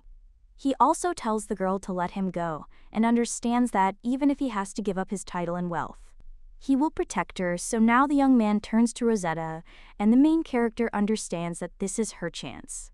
All she needs to do is confess and ask this guy for help. After that, the girl wonders if she really thought he would betray her. After all, anyone in this world would do it, but not him. However, then the words pop into the girl's mind about how she doesn't really know what he's like. There would be no one happier than him if the girl confessed, and with his help, it would be much easier to take revenge on Nick. But now the young lady understands that she needs to pull herself together, and also understands that no matter what happens, she has no right to do this to him. Someday, he will become the best admiral in the country, and he will have a brilliant future and a beautiful wife by his side, and the girl knows that one request from her and he will reject all of this. And he will also go with her to the bottom of the salty sea, and she is not a drop. And there is no doubt, well, the young lady understands that she shouldn't do this, and apparently she will have to leave him. After which the girl asks if he doesn't even remember her name, looking into his eyes. She understands that he still has the same pure and bright as sunlight look. After this, the guy only smiles bitterly, and the girl claims that she is not that drunk compared to him. Near which the young man answers that yes and gives her a lock of hair and also asserts that, probably, he did end up drinking too much. A little while later, the maid turns to the lady, and he claims that tea will ease her suffering. The main character asks how she got home yesterday, and the maid asks if she remembers. Because the lady couldn't even walk, and Lord Cadriel behaved like a true gentleman and personally brought her home in a carriage. The main character then asks if she is talking about the Lord, to which she replies that yes, and the Duchess was so happy. Leah asks why her mother was happy, and the maid wonders if the mistress really doesn't understand. And now all that's left for her to do is send out an invitation to her wedding. After which the main character is trampled by tea, and he screams why they even decided that they were going to get married, but the maid then says to her lady, who else but them knows exactly what happened last night that is causing the young lady to go into shock? Anna then claims that the lady knows that the road from the residence to the estate takes 2 hours. And when the Duchess asked the Lord about the possible incident, he merely smiled softly and left her without an answer. Well, his eyes seemed to say the woman understood everything perfectly well. The young lady, meanwhile, thought this idiot was making fun of her, after which she lies back down and thinks that she just woke up and already wants to pass out again. The maid at this time claims that she is simply going crazy with curiosity and asks how much the lady drank in total, to which she replies that she drank 1 glass. After which Anna tells Milady that she spoke with His Highness yesterday and wonders if that is why she got so drunk. Well, the girl replies that not at all, but the maid already imagines all the options and makes her assertions. That the lady couldn't forget him, and that's so tragic. The young lady then cries out that everything is wrong. And the maid, with tears in her eyes, turns to my lady, but she only wonders what is wrong with her. After which he asks Anna to say whether she remembers the day when she poisoned herself. The maid replies that of course, but the young lady claims that she simply cannot remember it all. Anna then claims that she doesn't know all the details, rumors of the prince's amorousness. They were always the most discussed topic among the nobility, but the ladies were not too worried about it. But 6 months passed, and people began to gossip that the prince had allegedly been seen with another woman, and that she had even moved into the palace. And then a letter arrived which said that she had broken off her engagement with the prince. And the girl then turned to Anna and told her to prepare the carriage, because she was leaving for the palace immediately. And when the young lady returned, she was in a very bad condition, and everyone immediately understood that the girl took poison with her and proudly drank it in front of the crown prince. Palace servants only confirmed this testimony. Now the maid is braiding the girl's hair, and she understands that something is wrong, after which she asks Anna the last question. The girl then tells my lady that of course she will answer. The girl asks, did she love the crown prince to the point of losing her memory, and does she still think so? Then the maid answers, how dare she judge Tony? And the main character thinks that if this is the case, then the possibility of intentional poisoning cannot be ruled out. But he still understands that these are just guesses, and Topner is on the list of those invited to the boat trip, so I'll have to question him. Cadriel definitely wasn't on the list. Today, finally, someone else will be her companion. A little while later, the girl is already on the boat and realizes that she thought so. Well, he asks why the guy is there, but he wants to know if he is forbidden to be there. The young lady claims that he was definitely not on the list, but when she sees the others' eyes on her, she gets a little nervous. The guy also notices these looks and then claims that he doesn't need an invitation. After all, everyone in the country knows his face. The girl understands this is irrefutable, but cries out why he's back with her.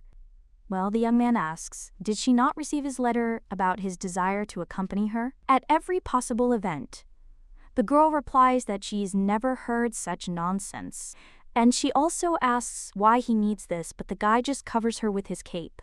And he says that it seems that her dress is not very suitable for such a walk, after which the young lady tells him not to try to deceive her. And the guy simply doesn't want other lords to see how beautiful she is. And he can admit that. The guy then says that, to some extent, it would be wrong of him not to protect her from people who are only interested in her appearance. After which the young lady is surprised and asks what he is talking about. And the guy just takes off her hairpin. After which the girl's hair comes loose, and he claims that he sees more than just her attractive appearance. And Leah can lose all her beauty or become even more beautiful, because he doesn't care. He also thought that he had gone crazy, but gradually he became more and more convinced that he was right. And he could also catch her and swallow her like a tiny fish. But his swimming is in an ocean full of tears and despair, and this has gone on for too long. The guy also says he will be honest and his patience is running out, and even if it's all just his imagination, he doesn't care. Then the ship sails to the shore and the boy extends his hand. He also suggests the lady be more careful. Leah understands that she needs to control herself, and she definitely needs to avoid him altogether. The young lady then turns to Kadriel and insists that the walk is over, but the guy then asks if she's leaving already. The girl then looks at the ship in front of her and asks what the hell he's doing there. The guy simply insists that, by the way, nothing is over yet. Leah wonders what this most beautiful creature is, and she looks at this ship with admiration, and the guy asks if she hasn't heard about today's launching ceremony of the new galleon named Conchester. After all, its owners are members of a trade alliance. However, the young lady merely runs past the guy. And approaching the ship, he says it's simply enormous. The Lord claims he knew the young lady would like it. After which, the girl goes on board the ship and looks at it with admiration from all sides. The girl also calls the Lord to her and tells him to just look, and also wonders if the guy is not able to appreciate all the magnificence of this handiwork. The girl also understands that she really feels like she is on the open sea, and she can't believe it, that she's on a real warship. The girl also thinks these cannons would be more suitable for Toulon, although she's willing to bet that one of the crew would definitely try to drink the rum out of them as a joke. Well, at least their latrine figure was definitely better, and she thinks so. At this time, the guy approaches Leah and claims that the banquet will start soon, so he asks if she wants to join. To which the girl replies, "Of course." Meanwhile, someone else is watching them. A little while later, fireworks are launched into the sky, and the aristocrats look on. At this time, Kadriel brings the girl champagne and claims that it is non-alcoholic, after which the girl drinks it. Well, then another aristocrat winks at her, after which the girl thinks that's all, but he still nods to him with a smile on his face. Meanwhile, the Lord turns to the young lady, and he says he's definitely not the only girl asking why. After all, he's the only one who still sends her flowers after the Lord's sabotage.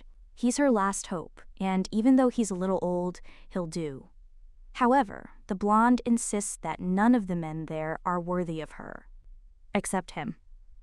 The girl then blushes and wonders if the champagne was non-alcoholic and why her cheeks are burning. At this time, the guy notices how the ship begins to move and claims that it looks like they are leaving. After which he also turns to Leah. Hey, the girl is unstuck, and Kadriel claims the ship is leaving port. After which they swim away and the girl thinks how she missed this feeling, even though they are not on the open sea. But the slightly salty wind and the sound of the waves, as well as the gentle rocking, bring back memories. Well, then the girl thinks about the bodybuilder and realizes that she is starting to feel bad. At this time, the blonde claims that in about 8 hours they will sail past the drawbridge. But when he looks at the young lady, he asks what's wrong with her and if she's okay. The young lady then realizes she's seasick. The blonde man asks if he should bring her some water, and the guy who is nearby and watching them thinks that this is quite suspicious. And could this really be the curse Calypso spoke of? A short while later, the young lady sits up, and the guy claims that if things are really bad, then he thinks that she should allow herself to cleanse her stomach and he will help. Leah claims that there seems to be a carousel in her insides, and the guy asks her to stay there because he will bring water. He also tells the lady not to go anywhere because he'll be back soon. The girl then asks where she can even go. And he also asks that maybe she should get drunk until she passes out, although that could be even worse. At this time, the guy thinks that this is too suspicious, and it seems that the time has come to act. He then approaches Lady Voldemort and addresses her. The girl then says that she finally asks if he's found anything. To which the young man replies that he met Calypso, but also understands that maybe not, and also claims that she told him something about Milady's curse. The boy realizes Calypso was talking about the transmigration of souls, and if Rosetta's soul ended up in this lady's body, her reaction will not take long to come, but when he looks at the young lady's face, he sees that she is in a really bad mood. And the young man then asks my lady what is it, but she claims that she is going to vomit. The guy is then shocked and thinks that she is too ill to be just a drunk girl and that she really has seasickness. He also wonders if Rosetta might be seasick, and perhaps there is a possibility that this girl is not cursed at all. But judging by her behavior, she is definitely not a lady.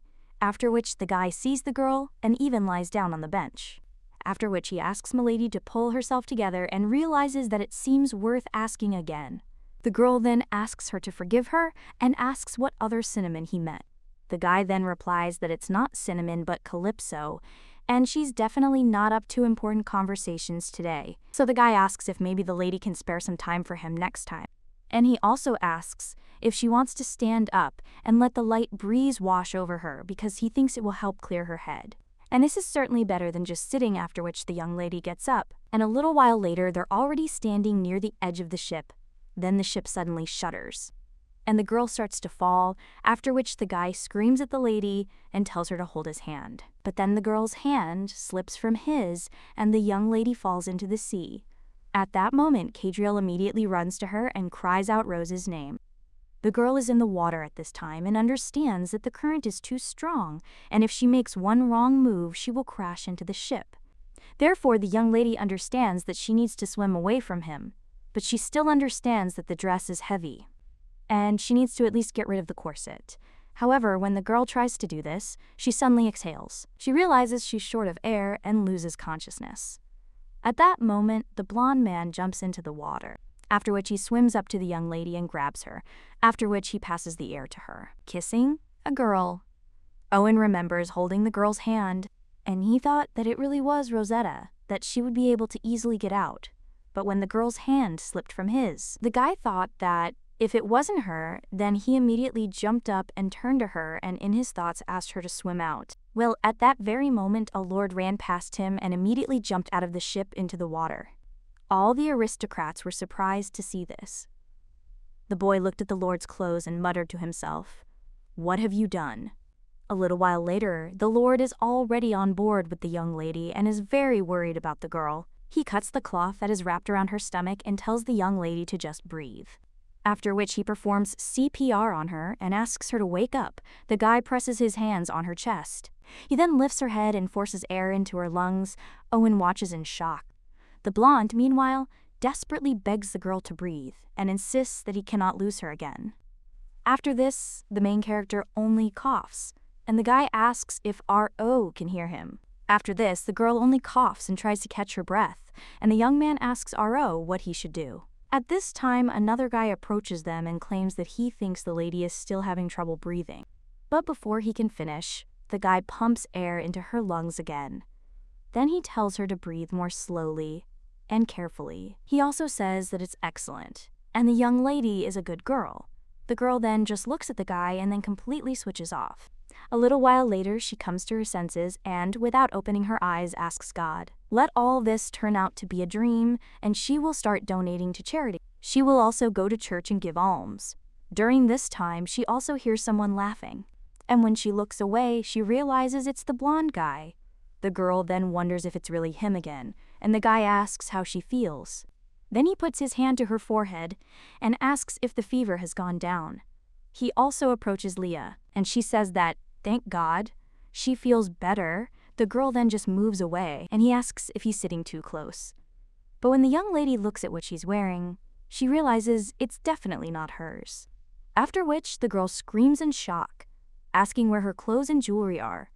The guy replies that they were washed away by the current, and he will give her new ones, after which the young lady says okay and asks where they are. To which the young man replies that it is in the Monterosa mansion on the archipelago, to which the girl says that, of course. However, then he is shocked to realize that she is, in fact, a pirate with whom this family is at odds. After which the young lady excitedly asks why, and the guy replies that she had a high fever, and it was closer to their mansion, and let the girl look at the sheet, because her parents sent it, after which the young lady reads something there about the Duke of Monterosa and further.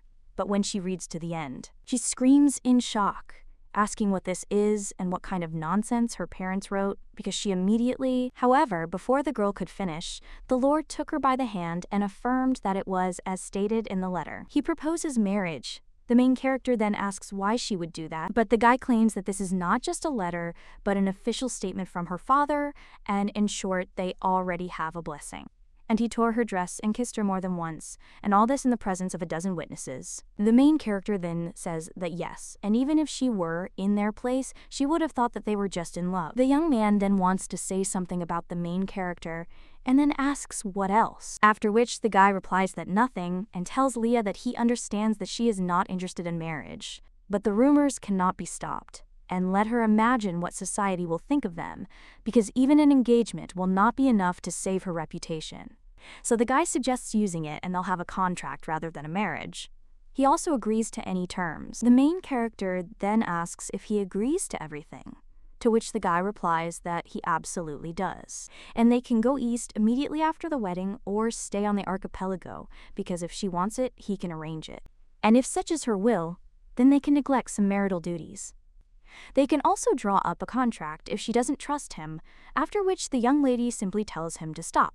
And the guy asks if this means that they can do without him, to which the girl replies that no, and he asks if she looks crazy because she won't marry him. And the girl claims she told Cadriel this so many times. After all, he is not like her, and she would like him to shine, and also find himself a beautiful wife. And he became an admiral under whose watchful gaze the safety of the eastern seas would be crippled, and she hopes that their paths will never cross in the future. The girl also believes that things can't be any other way between admirals and pirates. And she already broke up with someone once, so she will never forget your mistakes. And the guy understands what she's talking about.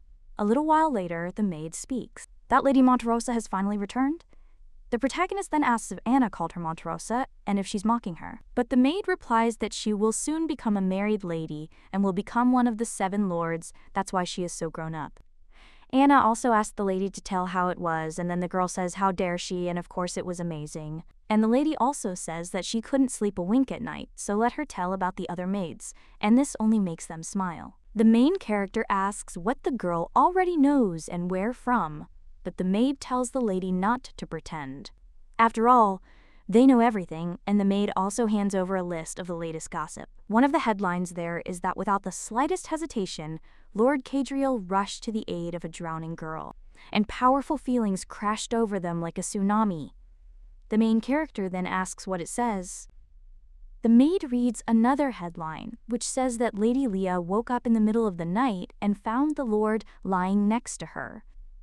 After which the young lady screams in shock, "What was that all about?" and suggests they stop reading this nonsense. After which he asks who compiled this list, and the maid says that there is no need to be modest. After all, everyone already knows about it, so all she has to do is get married with her head held high. Leah is shocked to think that the entire archipelago knows about this, after which she falls onto the sofa. The maid then turns to Milady in shock, but she only starts laughing. And Anna asks if everything is all right with her lady. The girl then rises and declares that the time has come. The maid then asks what this lady is talking about, but the girl only says that Anna should bring it to her. After all, that hour has come, and the maid, in shock, asks if she should really bring that very thing. At this time, several guys are walking down the street, and one of them claims that he cannot believe that Lady Leah is getting married. One of them also says how quickly time flies, and then they see the main character, after which one of them asks if Her Grace is trying to escape, since she is now wearing a maid's costume. While the girl is throwing her things around, one of the guys claims that his wife also tried it right before their wedding, and the other guy says that from a groom like him, it's not surprising. After which one of them asks when the lady became so mature. The other claims he's so glad she's so full of energy again. At this time, the main character thinks what a stupid, weak body this is, and that she has never been unable to climb anything like this. At this time, the guy turns to Milady, is surprised for some reason, and then falls down completely. The girl then claims that she is not trying to escape, but one of them then asks to let her help. Then they seat the lady, and one of them claims that he heard that the Lord will return soon, so let the lady not go far. And her mother will be worried, so let her come back soon. The young lady then wonders if they really helped her. After which she thanks these two, and then one of the guys says that he will come in and they should help her down, so the guys ask the lady to wait a second because they will go around the wall. The girl then sits and waits for them, but then someone turns to my lady, and when the girl turns around, then he sees the Viscount there who says that he will catch her and offers to jump and also says that she asked about. But at that very moment, the guy falls silent because he sees the soul of a young lady in front of him, after which the girl presses her foot on his face and then jumps to the ground. After which the young lady confidently moves on and thanks the guy for being a stand-in. And the young man claims that he found out about Rosetta's immersion in eternal sleep. Well, the girl at this time is already heading further, and a little while later she finds herself in the city, and she realizes that everything is going according to plan. The girl also thinks she has the money to go east, but first of all, she needs to find Calypso and return to her body. The girl also thinks she'll feed Nick to the shark, and she also thinks how surprised Cadriel will be when he finds out that the real her has returned. Now the girl understands that she needs to rest a little, and when she turns the corners, then he sees someone and realizes that this granny looks like Calypso when he looks closer. Then he asks if it is really her, after which the woman turns the corner and the main character is surprised, after which he runs in that direction. But when he looks there, he thinks where she went. But at that very moment, someone covers her mouth with a hand, and the girl is surprised. It turns out to be that same granny, and she tells the young lady not to scream, after which the girl asks with a smile on her face, "What's Calypso doing there?" The woman replies that Calypso is everywhere, although she didn't expect to meet Rosetta today. The girl then asks if she knows who she is, after which the granny just laughs. He also says that, of course, Calypso sees everything. The girl then claims that she was looking for her, and they almost missed each other. And the woman claims that she met Calypso because the time had come, otherwise their paths would not have crossed. After which she also asserts that Rosetta needs me to go east. The girl asks what she means, and the woman claims that she is looking for her body, but she has been resting on the seabed for 4 whole years, and even Calypso can't resurrect a skeleton gnawed by fish. The main character then, shocked, asks what she's saying, and also what happened to the soul of that girl, but the woman replies that her soul is there, where Calypso's gaze cannot reach, probably in the wine world. The young lady then wonders if this means she won't be able to return, and the woman replies that this is exactly what she meant. The young lady is then surprised, and he asks Calypso to at least return her appearance, and also to curse her again, and impose a curse that would change her.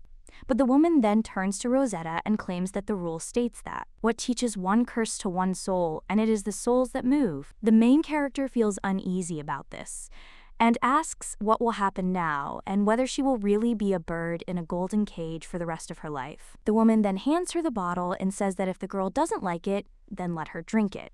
The main character asks what will happen after this, and the woman only tells her to drink. And this body will no longer be able to hold her soul, and she will also fall asleep again. The protagonist understands that this is true, and if she spends the rest of her life in this body, she will never be able to return to the ship. And even if she manages to escape, this body is too weak for piracy, and it would be better for her to drink this bottle. But suddenly the young lady stops and realizes that she just had to endure it. In order to simply survive, that's why now she only swears and thinks that there's really no other way out. And should she really give up her dream for this body? At this moment, someone approaches the young lady, and then the main character turns around and sees that it's a blonde guy and also realizes that she also has him. This is a man willing to give his life for her. The guy insists they won't marry unless she wants to, and the young lady realizes he's the foolish son of a cookie guzzler. At this time, the young man asserts that he will do everything and let the lady just say so, after which he hugs her and asks her not to leave. Leah understands that he made the decision to get involved in all this himself, so he shouldn't blame her later. And now, he is all that is left for her, after which the girl closes her eyes and the guy only asks her to wake up. The girl also realized she was dreaming and heard the splashing of waves. She felt the sea breeze on her cheeks, and the sea vessel sped straight toward the horizon, cutting through the water's surface, and that was all that mattered. When the girl realized it was a dream, she made a vow that he will definitely return to the sea. Now the young lady opens her eyes, and the maid turns to her ladyship with concern. She also claims that they already thought she wouldn't wake up. The girl then gets out of bed, and she asks why, and also claims that she would not have allowed this to happen. After which the girl also asks how long she slept, to which the maid replies that it was about 10 days. The main character then says that it is clear and she has a request, after which the maid asserts that she will do whatever the mistress orders, and the main character tells her to invite Lord Cadriel. Much time later, the guy enters the room. The girl tells him to sit down, after which the young man claims that he heard she was feeling ill. Leah replies that yes, and she wasn't pretending, after which the young man only sighs.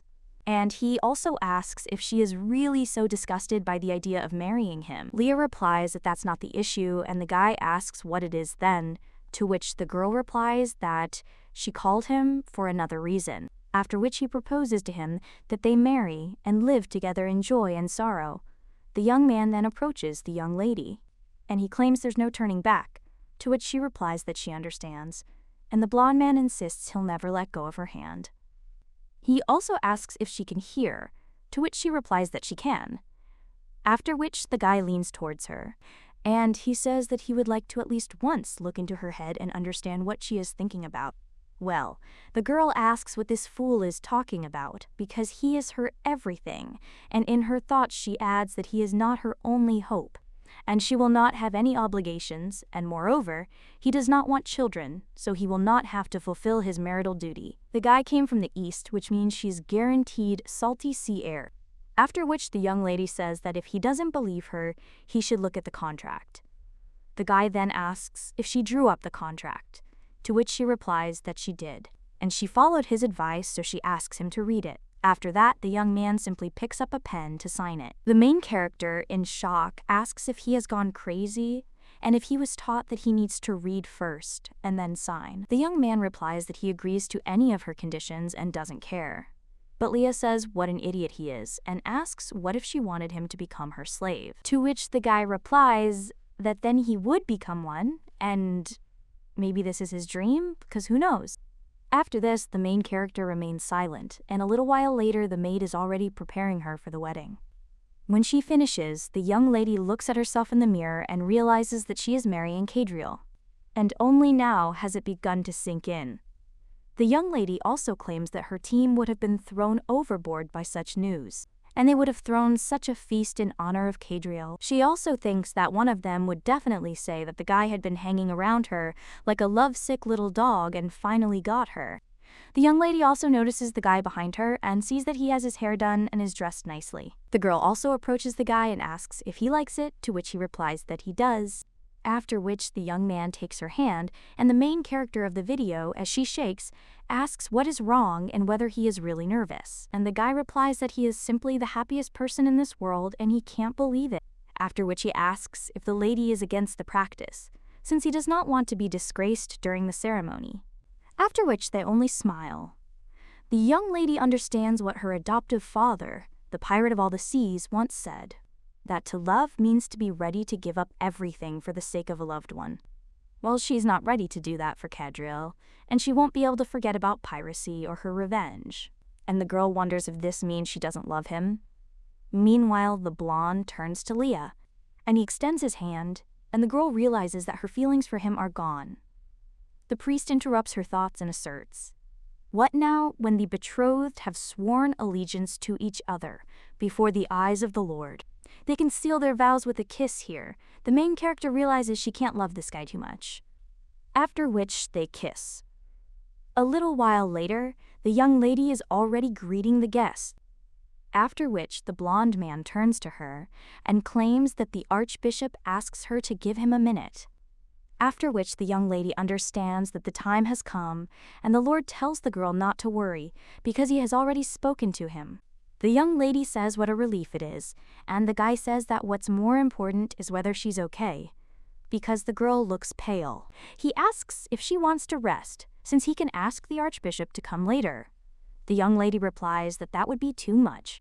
At this time, the man asks to be allowed to congratulate Her Excellency on her wedding. After which the young lady thanks His Eminence. The man says that, by the way. Her spiritual energy has changed. Well, sometimes water stagnates if it gets into the wrong vessel. The main character asks what he just said, and the man asks why the excitement. After all, it just takes a little time. He also asks the lady if she knew that lily represents purity and sincerity. The girl wonders what he is saying, after which the man claims that serious danger will soon befall the lady, and only she has the strength to cope with this danger, so let her not fail. At this time, the man claims that here she is, and when the young lady turns around, then he sees the prince there with his bride. The guy then says that this is the young lady and congratulates her on her wedding. The lady standing next to His Highness also congratulates them. The blonde man claims he didn't think His Highness would come, after which the princess claims she's convinced him, and they say the Valdemar family gardens are incredibly beautiful. Leah then wonders if she really came there for the gardens. At this time, the girl asks if the lady will show her these gardens, and she will not refuse her such a small favor. After which the main character says yes, although she claims that she doesn't think she will see anything incredible there. At this time, the blonde looks coldly at this lady, after which he approaches her and takes the girl's hand. He also claims they'll only be going on a short excursion. His Highness, meanwhile, addresses His Eminence. She also asks if it's time for him to get back to business. The man replies that, of course, he will too. After which, the girl is left alone with His Highness. He claims he's been looking forward to their meeting. The young lady asks why, and the guy replies that he thinks the girl knows the reason better than he does. But her non-human replies that he has no idea. After which she also looks at the pendant and realizes that it belongs to Calypso. Then the girl begins to feel completely unwell and wonders what is wrong with her. The prince then says that she is shaking and asks if the girl can really feel it. Leah asks what's going on, but the guy claims that he's the one asking the questions. After which he asks who the girl is. The main character opens her eyes wide at this, and the guy claims that she has turned pale, but he wants to give her something before he leaves. After which he hands her something and claims that they will talk next time. When the young lady looks at what he gave her, she realizes that these are her and Nick's matching bracelets. After which the girl just swears and thinks about this guy and what he managed to do. A little while later, the young lady is already in the bath and thinking about Nick and the Crown Prince. She also wonders what he managed to do. The girl also thinks that Cadriel must know something and will need to question him. At this time, the maid asks my lady if everything is okay, to which the girl replies that no, and that she is tired. And she also wonders who knew a wedding could be such a draining event. Anna then asks what they should do then. He also claims that the night will be long, after which the main character asks what she is talking about. The girl tells the mistress not to pretend, because she knows. Leah replies that she has no idea, after which Anna claims that she completely forgot, because she needed to choose a seductive outfit for Milady. She also asks what about those mugs that let the imagination run wild, or maybe she wants to cover up only the most interesting part, because she personally wants to recommend this to her, and asks which of the outfits my lady liked. The main character then asks the girl to offer her a thong as well, and the maid asks if that can be done. And he says that my lady is brave, but the main character is just getting up from the bath, and she cries out whether she's serious. A little while later, she's already dressed in a beautiful purple nightgown. The girl also looks at it and asks if there was something more modest. After which she also asks where this idiot is, and they would have already talked and she would have gone to bed. Afterwards, the guy comes into the room and the main character asks where he's been, but when she sees what state he's in, she's just embarrassed because she notices that the guy is only wearing one towel. The main character then moves away and the guy approaches her and bends down. After which the young lady tells him to wait, and he did say that it is not necessary to fulfill marital duty. The young man, meanwhile, is merely reaching for the robe behind her, and the young lady asks if they haven't brought him any clothes. Cadriel replies that he always takes his own bath and doesn't like other people's touches. The girl then says that she understands that her touch doesn't count, to which the guy replies that's exactly it. After all, she is who she is. Leah looks at the guy, embarrassed, but then shakes her head and thinks that she can't fall for that face. After which, the girl also offers to clarify something and claims that she wants to talk about their marriage, to which the guy replies that he knows. And he also claims that this is just a contract, although he would even say that this is a financial transaction. And she also knows that she doesn't particularly like all of this. The young lady replies that this is so. And the guy claims that he was apparently lucky that she had no other options. After which, he also lowers the robe from the young lady's shoulders and states that let this all be just a contract. But they're still a couple, and everyone should believe it. And rumors will spread if her maids don't see any signs of passion in the morning. The young lady then replies that this is true, after which the guy approaches her. Well, the girl claims that if he does something stupid, he will lose his head. To which the blonde replies that he never even thought of it, after which he simply asks her to be patient for a little while. After which the young man approaches her neck and leaves a mark there and then on her stomach. Then he looks at the young lady's face, and when he approaches it, he says that she can open her eyes. The girl then just sits up and looks away, embarrassed. She also claims that they're done, so she'll sleep on the couch today and he'll make himself comfortable on the bed. But then the guy says no. Then he gets out of bed and tells her to stay there. The young lady then says, okay, you stupid cookie eater's son. Maybe he should lie down next to her, because they are spouses after all and they can't sleep separately. So let this be their attempt to get used to a new life, to which the guy agrees. He also suggests sleeping together, after which they lie down. A little while later, the young lady's mother turns to her daughter, and she says that it seems like only yesterday she was holding her in her arms when she was still a baby, and now she is already so big. But she will never forget how the little girl first wrapped her tiny fingers around her, and she was only 5 years old when she fell from a tree and scraped her knee. The woman then continues her story, which seems never ending. A short time later, the Lord announces that they plan to hold a small reception when they reach the east. He asks to spend the summer and autumn with them, as those seasons are particularly beautiful in those parts. The woman then asks if they really can, and her husband tells her to wait, claiming that his wife is feeling sentimental today. And they should be leaving now, because the journey ahead is long. They'll also contact Leah. Then the Lord asks them to take their leave. He turns to the young lady and invites her to go.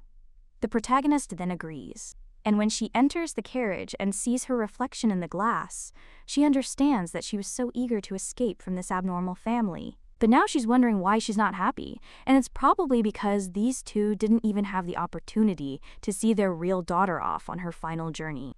After which, the young lady tells the carriage to stop and gets out of it and takes the woman by the hand.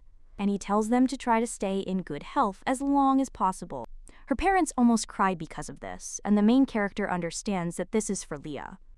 She then heads back to the carriage and says goodbye to the Valdemars as they continue their journey. The main character asks if it will take about a week to get there. The maid replies, yes. And with a smile on her face, she says that she can't wait, because they say that the castle offers a magnificent view of the sea. At this time, the main character imagines how she will already be running there and thinks why she has this in her head. After which the young lady also understands that she is finally on the right path, and as soon as they get there, then you will need to find Nick and also contact someone from the Marine League. Turner might be able to help, and it's worth finding him. Well, maybe that doesn't mean he'll help.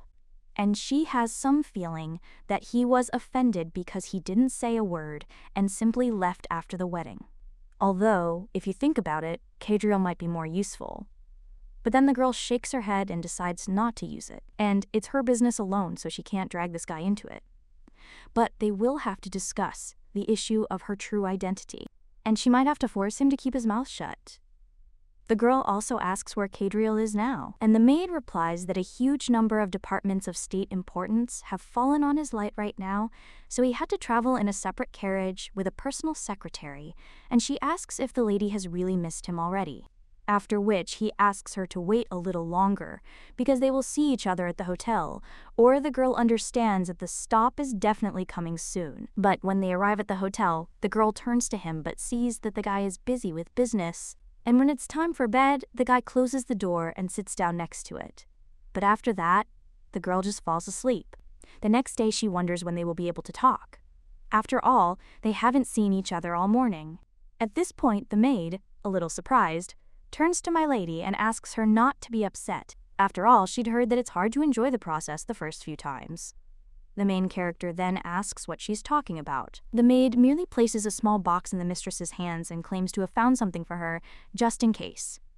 Leah asks what it is, and she replies that, as she understood it, she uses this to appeal to her partner's inner beast after nightfall. The main character, hearing all this, is only embarrassed, after which she throws the box down and screams that she doesn't need this nasty thing. The maid, however, grabs the box as it bounces off the floor and asks her mistress what's wrong with it, because it's an effective thing, and she'll have a crazy night with it.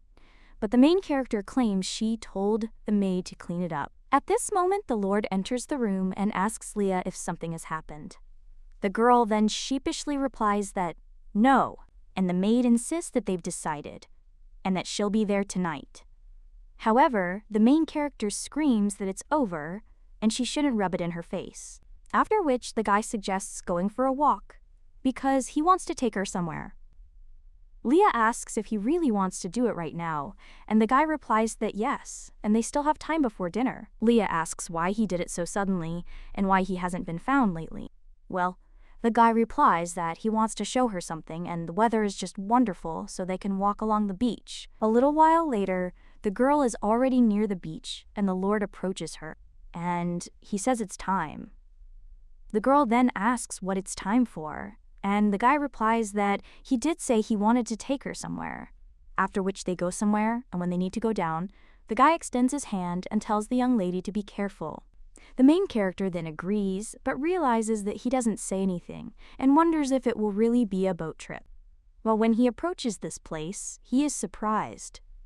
Then he asks why Toulon is there. The guy then claims that he found it on the beach and brought it there so that the current wouldn't carry it away. The guy then claims that Toulon is a memory of Kirgoth, and says that he never lost his relic. At this time, someone else also approaches them and apologizes for being late.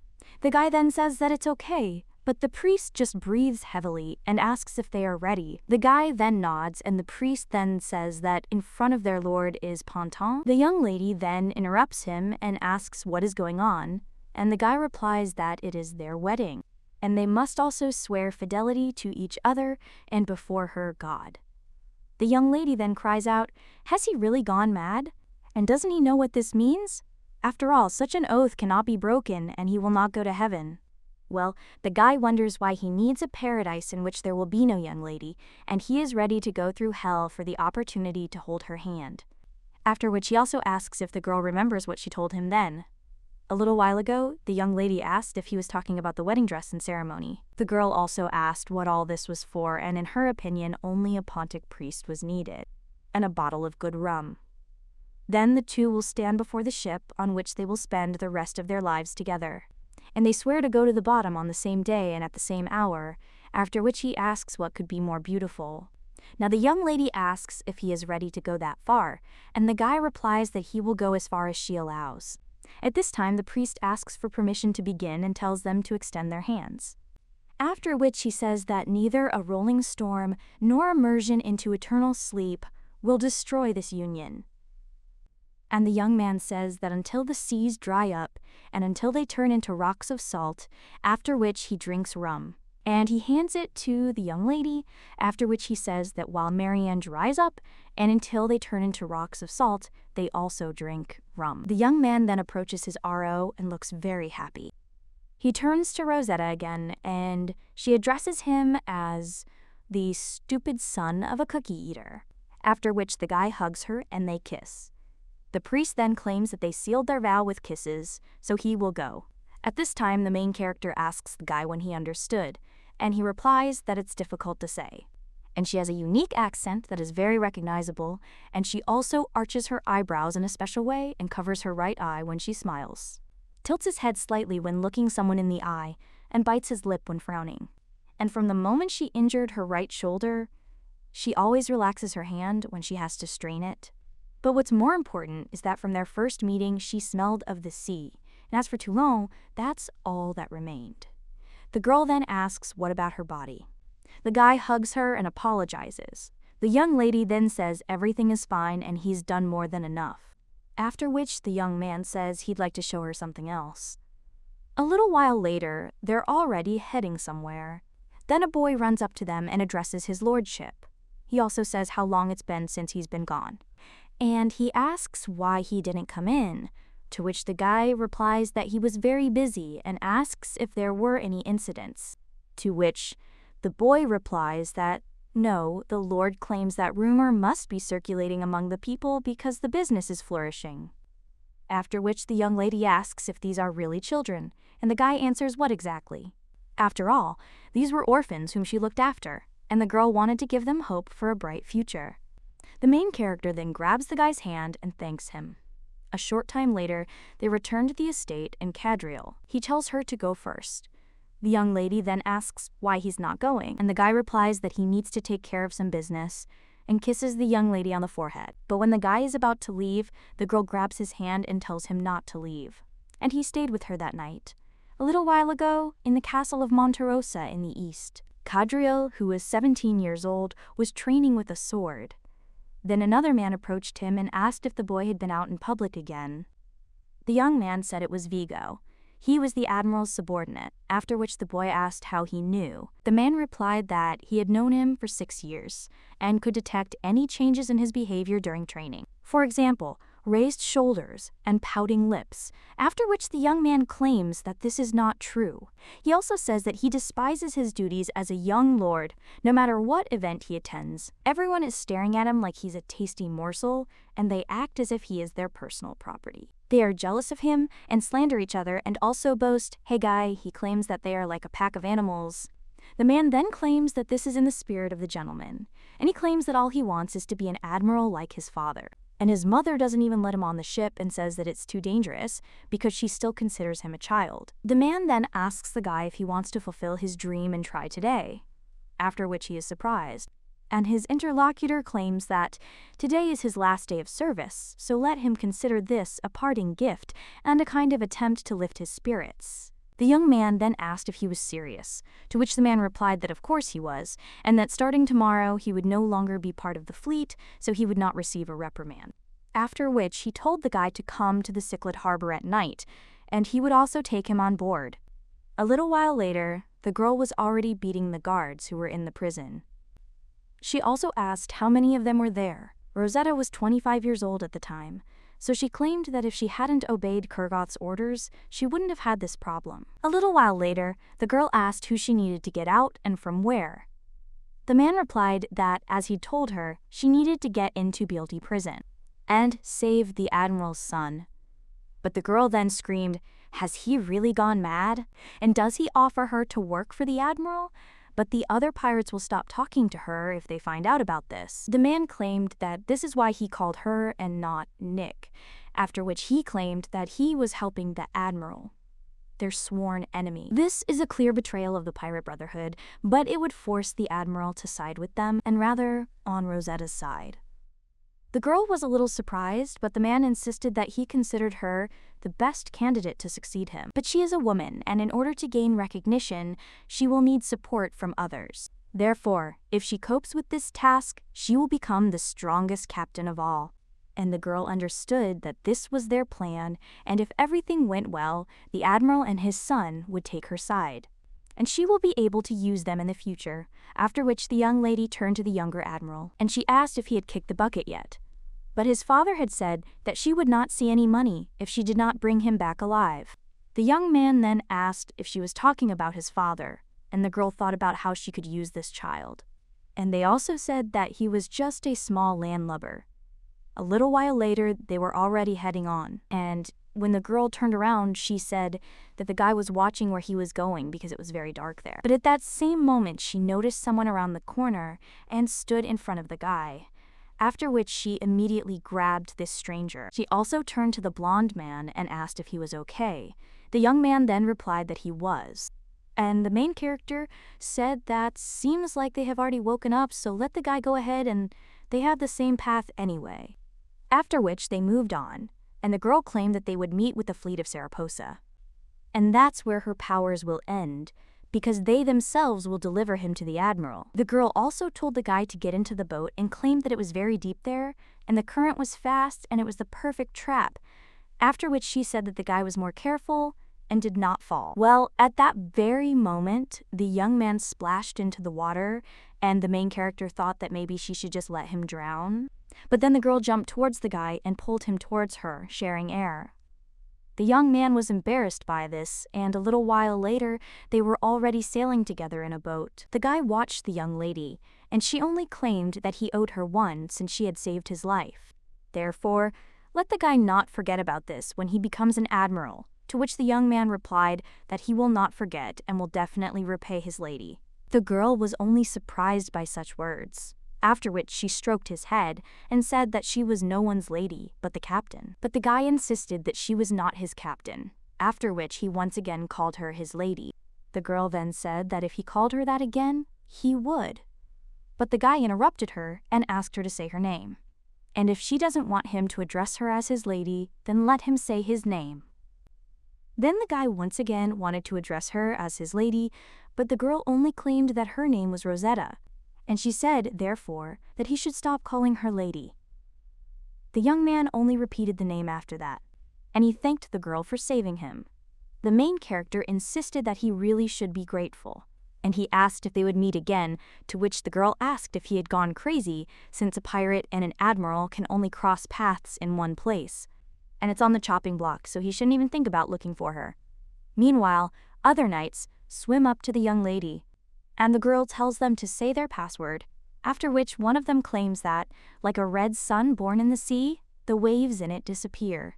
Then she also talks about the token, and the guy throws it to the young lady, after which the girl says that it is great, and also everything is fine, so let the guy get into the water, but he says that the girl should first tell him when he can see her again. Rosetta cried out, "Is it really that important now?" The boy wondered when she'd return to port. After that, the girl simply screamed at him to get into the boat quickly, or she'd throw him into the water.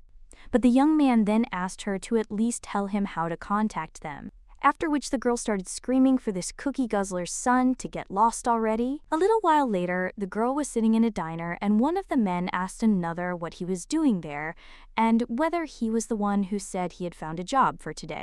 The other one then replied that his intuition had sounded the alarm, so he refused, and they were also given uniforms, and they told him to pretend the Bhutanese were naval soldiers. His friend then claimed that a lot of people hire people for this kind of thing, and asked what the problem was, to which the man replied, "Yes, but the problem is that they were going to the Sea of Serapos." Then another guy asked if they were really going there and if those waters weren't controlled by the Navy. Well, his friend replied that since they were so impudent, they were afraid to arrange this masquerade on the territory of the fleet. These are definitely not simple guys, and he ran away before he was caught and sent to visit Davy Jones. The girl thinks that as soon as she handed over the admiral's son to the Navy, someone hired people to dress up as sailors. And this whole situation doesn't even smell, it literally stinks. Well, the girl understands that she's done her job and it's no longer her business. However, then she remembers how the man said that she would become the strongest captain of all, and the way the young man thanked her for saving him and called her his lady. So now the young lady only curses, and then he approaches the sailor, who says that this is why you shouldn't take a job that pays so much. At this time, the girl tells him to tell her everything he knows, which is why these two are scared. A little while later, the blonde man is on one of the ships, and the man claims that he looks confused. After which he addresses him as a young gentleman and claims that he was kidnapped twice by the same person. So of course, he's surprised. The blonde then asks what they want, after which the man just laughs and asks if the master understands, since he is only following the orders of his superiors. He also points a revolver at the guy and asks if he will have any last words. But then the young man notices something flying past the window and looks out. The man then claims that he's actually talking to him, and she wonders what the guy is staring at. But at that very moment, the body of another person flies into the room, and he bumps into the man. Afterwards, the boy hears someone addressing him as the cookie eater's son, and then he sees Rosetta, and she asks if he's still missing. The young man then turns to Rosetta with shining eyes, and he runs up to her. After that, they climb onto the deck, and the girl deals with the knights. She also tells the baby to stay behind. But when the young woman turns around, someone else attacks her from behind. The blonde, noticing this, immediately pulls the sword out of her sheath and repels the attack. After which he cries out if everything is okay with R.O. The girl only smiles after that. He turns to the little one and asks why he started fighting only now if he knows how to do it. To which the guy apologizes, and the girl tells him to hurry up and take the ball because it will be difficult for her to cope with them alone. After which they begin to fight, and when they fight, Rosetta asks if he is okay, to which the young man wants to answer that everything is fine.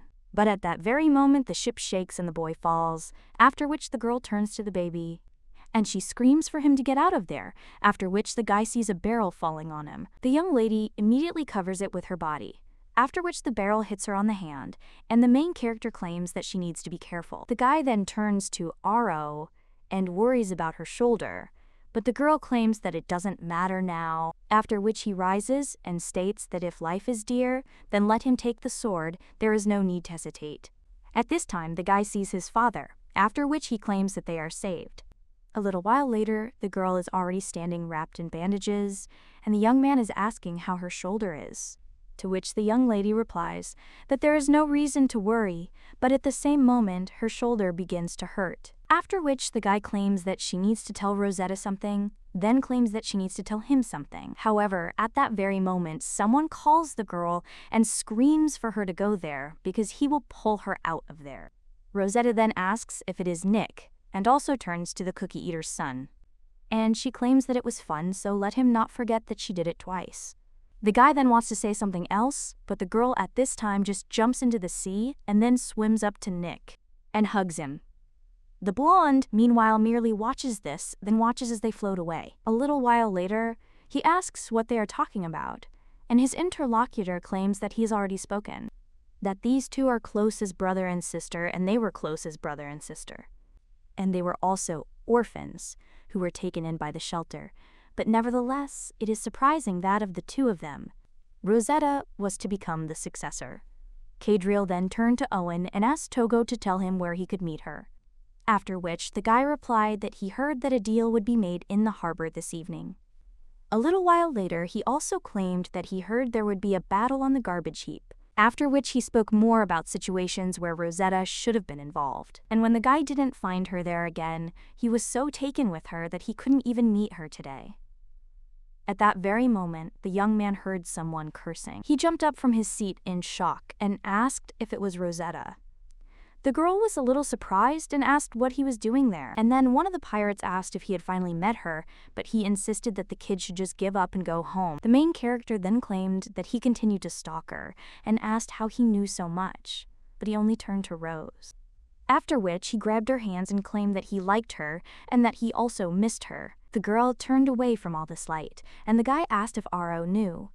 But the girl interrupted him and asked if he was crazy, after which she told the guy to stop bothering her and get lost, because she would be gone from Cyclode for some time, so let him just forget about her. Well, the young man asked how he could forget about her and insisted that he would never be able to do so. And her word will find her, no matter where she is or how long it will take. And it doesn't even matter what she looks like, because he will do it and find her no matter what it takes. Now the young lady just grabs the guy by the shirt and pulls him closer to her, after which she kisses him. The young man then lays her down on the bed and begins to undress and asks her to speak. If there is anything she would like to do, the young lady simply asks how he manages to feel so at ease. After which the guy replies that, to tell the truth, he is a little worried, after all. This was their first time, and he had imagined it very often, so he couldn't count how many times, and he didn't want to disappoint her. The young man also kisses the girl's hand and claims that he thinks she will not remain unsatisfied because he is good at almost everything he does. Leah is only embarrassed by this, and also claims that sometimes it is confusing. After which she asks if he is looking at her or at Leah, after which the young man tells R.O. to look at him, and he claims he understands what she's going through, but then she says no, and he shouldn't worry about it because it's not that important. The guy then simply grabs her and sits her on his lap. The young lady then asks what the hell he's doing, and the guy just asks Rosetta to look at him and claims that, frankly speaking, she is incredibly good at worrying about trifles, and he will even covet a pebble on the street if her soul is in it. The next morning, the girl wakes up to the sun shining on her, and then she thinks how heavy the guy is, after which she turns around and looks at his face. She also remembers last night and understands that she must have gone crazy yesterday, but the girl wonders how she could have done this. After which, the young lady also looks at the candle, and he remembers how the girl claimed that this candle is used by those who want to turn their partners into real animals after dark. And now it's clear to her why she felt so good, and the girl screams that she said she didn't need such nonsense. But then she sees that the wick is used up and is surprised, and also wonders if she could. Falling in love with this scoundrel just won't do. The guy opens his eyes at this point, and the main character asks if he's awake. But the young man at this time only pulls her towards him, then hugs her, and says that just a little longer. The main character thinks that she really shouldn't have fallen in love with him. At this time, the prince turns to his interlocutor and asks if the preparations are progressing well. To which the guy replies that yes, and kidnapping people is not a difficult task for pirates, but what is more important? How is her search progressing? His Highness asks whose it is. To which the boy replies, Rosetta, and he asks if they managed to find her, and he took the bracelet, so the guy assumes that there has been some progress.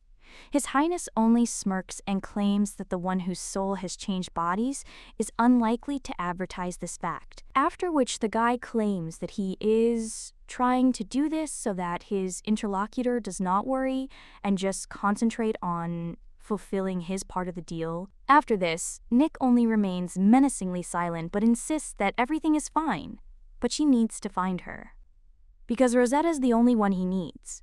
Meanwhile, the main character is heading somewhere in a carriage, and when she comes out of it, she greets his lordship and asks for forgiveness for the delay, because she promised to arrive earlier. The woman then grabs the girl's hands and tells her not to worry about it. He also greets her and claims that the girl must be tired from the journey. She also asks if she can just call her Leah. The woman also says that she has always dreamed of having a lovely daughter like her, and claims that they have just finished tidying up her things and are offering to have breakfast in the garden. The guy turns to his mother and claims she's putting Leah in an awkward position.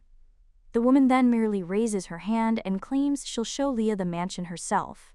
The guy then claims that he can give her a tour, and the woman claims that she would also like to have the opportunity to spend time with Leah, and that it would take no more than half a day. The guy's father then decides to join the conversation and claims that the guy still needs to go to the residence with him, and his mother was looking forward to this day, so he asks for understanding, to which the woman replies that yes, and it seems he is very busy. The guy then says that he will return as quickly as he can, to which the girl replies that there is no need for that. After which, the guy just kisses her on the forehead and also states that he wants it, and despite the requests, the girl shouldn't do anything she doesn't like. Meanwhile, the guy's mom thinks she just needs to look at him, and he also claims that she won't eat his wife, so let him go. Well, the guy claims that's why it's hard for Leah. After which the woman simply answers yes, and the guy's mother asks if they should go too. After all, they have so much to visit, and it will be fun, and it will take half a day to see everything. The main character then asks if this is true and goes to fetch her fiancé's mother. A little while later, the girl is already completely exhausted and wonders what kind of estate this is that can only be explored for half a day. The woman thanks Leah and thanks the Duchess in return. The woman then tells her not to be shy, and she called her Ruiz. The young lady then asks if that's even possible, and the woman replies, whatever she wants. This is so that the lady is comfortable, and if being there brings discomfort, then the two of them can live separately, because they are free to do whatever they want. She also claims to be very grateful to the young lady. The girl then asks if it was really her. The woman claims she returned Cadriel, and he was a child who never hid anything from her, and was open to the world. However, over the past few years, he has completely closed his heart, as if he had become a piece of wood. Incapable of experiencing any emotions, the main character remains silent after this, and the woman claims that when he met her, he changed, and her son began to smile. It's as if those years of torturing herself were a test for these days, and when she sees this happy child, she feels like she's sleeping like never before. The young lady is only surprised by this, and the woman claims that she is already tired, and the last place worth visiting is her room. She also wanted to decorate it better, but Cadriel insisted that everything look exactly like this. And if the lady doesn't like something, then let her say so. after which the woman opens the door to this room. And when the main character looks there, she is a little surprised, and Ruiz claims that it seems that Kadriel has succeeded, and then she turns away. The young lady at this time places her hand on the statue that is on her bed. At that very moment, someone enters the room and asks if she likes it. She claims he did a pretty thorough job, to which the guy replies that he just wanted her to be happy, after which the girl says he succeeded. And it's an exact replica of the captain's cabin on Toulon, so of course she liked it. The guy then asks her if she had any experience with the East, to which the girl replies that no, and it hasn't reached her yet. And the guy says that if she doesn't like it there, then they can go somewhere else, but the girl insists that his dream lies in the East. After which the young man claims that his dream is to be with her, and her happiness is all he desires. The girl then smiles and insists that he's crazy, of course, but the guy replies that he's serious and the young lady can do whatever she wants. After all, everything is wonderful until she plunges into eternal sleep or does something terrible, after which the guy also asks her not to leave him. A short time later, the young lady is already lying there with her eyes closed. The guy kisses her and then goes off somewhere. Then the young lady gets up from her seat, and a little while later she changes into a maid's outfit. Then Anna also enters the room, and she claims to have brought what the mistress asked for. The main character claims that she sees the girl has definitely received everything in abundance. The maid then asks my lady if she really wants to do this, to which the girl replies that of course, and she'd been waiting for this for so long. A short time later, the young lady was already leaving the estate through the back entrance, and the maid points to one of the sides and claims that they can go there, and the servants only come there to throw out the trash, so there shouldn't be anyone nearby. Then they move on, and the maid asks Madam to be careful. The girl also asks how long the maid said it would take to get to the main square, and she replies that it will take about an hour. A little while later, they finally approach the carriage, and the maid states that the road to the square is a little uneven on this side, and asks if the lady is sure that everything will be all right. After which the girl replies that not everything is so bad. However, when she looks at the road, he says that can't be right. A little while later, they finally pull up to the square. The man opens the carriage door and claims he did it in an hour, just like they asked, so he'll take 2 silver coins. Well, when he looks at how the ladies are lying in the carriage, he asks if they have fallen into eternal sleep. But if they are going to throw everything out of their heads, then first let them give him the silver. After which they do so and get out of the carriage, and the maid claims that this is why they say there is no place like home, to which the main character agrees. He also tells the maid to wait there, after which he gives the address, but the maid asks where it could be, since there is not a single address in this city that begins with the number 4. Well, the young lady replies that it exists, and tells Anna that if it takes her more than 2 hours to return, then she should gather her people and go to the harbor, and no matter what happens, she will get there. After which the girl tells her to remember about 2 hours, and if it takes even more time, she could be in danger. Well, under no circumstances should they dare go to the naval headquarters, because Kadriel mustn't know about this. The maid then tries to object, but the girl simply moves on. A short time later, she's already turning around, wondering where the hell she is. So much has changed in the last 4 years. The girl also understands that port cities always change rapidly, and that's just their nature. But at this rate, she won't be able to return quickly, and she also turns around and thinks who these 2 are, but most likely, they are either thieves or people whom Kadriel ordered to watch over her. Then the girl immediately runs around the corner, which surprises the guys, after which they do the same and scream, "Where did she go?" And she must have been the leader of this squad. Well, the main character at this time jumps behind them and then puts bags on their heads, after which she pushes one and kicks the other so that he crashes into the wall. Then the young lady runs away from there and thinks how tired she is. But it wasn't even a total war, but she was already exhausted. Then the girl also sees one merchant and understands that he has been found. But these people change his location every 15 days, so she did not expect that the truth would find him, and this is great luck. The girl understands that she needs to go down the first alley after the potato cellar, then turn right and walk 2 blocks, and then turn right again. And finally, she finds the 3rd sign in the first alley, after which the girl sees it and claims to have found it. At this point, someone approaches her and asks for alms. Even a single copper coin would be enough, although a silver coin would be better. but the girl replies that she left her money in the whale's belly. And yet, the guy says her wrist will be firmly secured in place, after which the girl claims she escaped long before the beast could swallow her hands. Then the guy points to the door, where she is greeted. After which the young lady says that this is excellent and throws a gold coin to the guy, who picks it up. Afterwards, the girl goes inside and the waiter asks her if she wants ice, to which she replies that she'll have the same as them. But the man insists he's afraid, as they just came out of it. To which the girl replies that she came there knowing that she could get something, and the man claims that he does not know from whom she heard this, but screams for them to grab her. After which he says that the girl heard this man, and the young lady just opens the door, but at that very moment, someone grabs her and begins to strangle her. The young lady then cries out that it's Owen.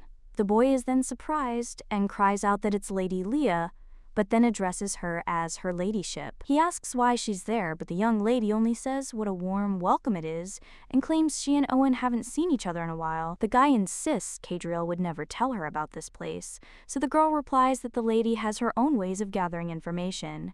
However, that's not the most important thing, and she came there today not as an acquaintance, but as a client. But before that, she needs to resolve some issues. The guy then considers whether she's talking about the issues and realizes that, of course, she is. She also means when she fell overboard, and the girl claims that he should know what she is talking about. After which she screams out why he didn't come to the wedding, and the young man is surprised by this, and the main character claims that she has no brothers, sisters, or friends, only him. So he had to come and congratulate her, after which the guy showed up and claimed there was a reason he couldn't come. A little while later, they were already sitting down at the table. And the main character asks the guy to tell her if he still feels guilty about her falling into the water. The girl also understands that it will be much better for her if this scoundrel considers himself guilty, and no one knows the sailors of Toulon, and the Red Dawn of Rosetta is no better than him. But the problem is that he can drag Cadriel into all this. So if she doesn't want this to happen, she needs to get him completely on her side. The guy claims he's truly sorry and momentarily lost consciousness.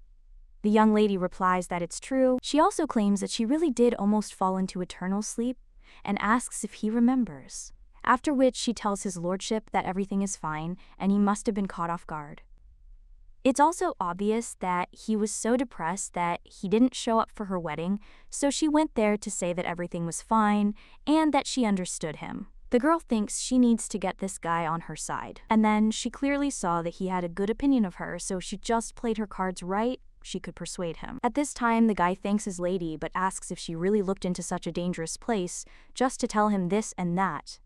Earlier, she mentioned that she came there as a client. The girl then thinks that nothing escapes this guy. She also claims that in truth she came there to ask for a favor, after which she grabs the guy by the hand and addresses him as Owen, but then calls him Turner and claims that she would like to get some information. It features the pirate Rosetta, who is Cadriel's first love and wants to meet her crew.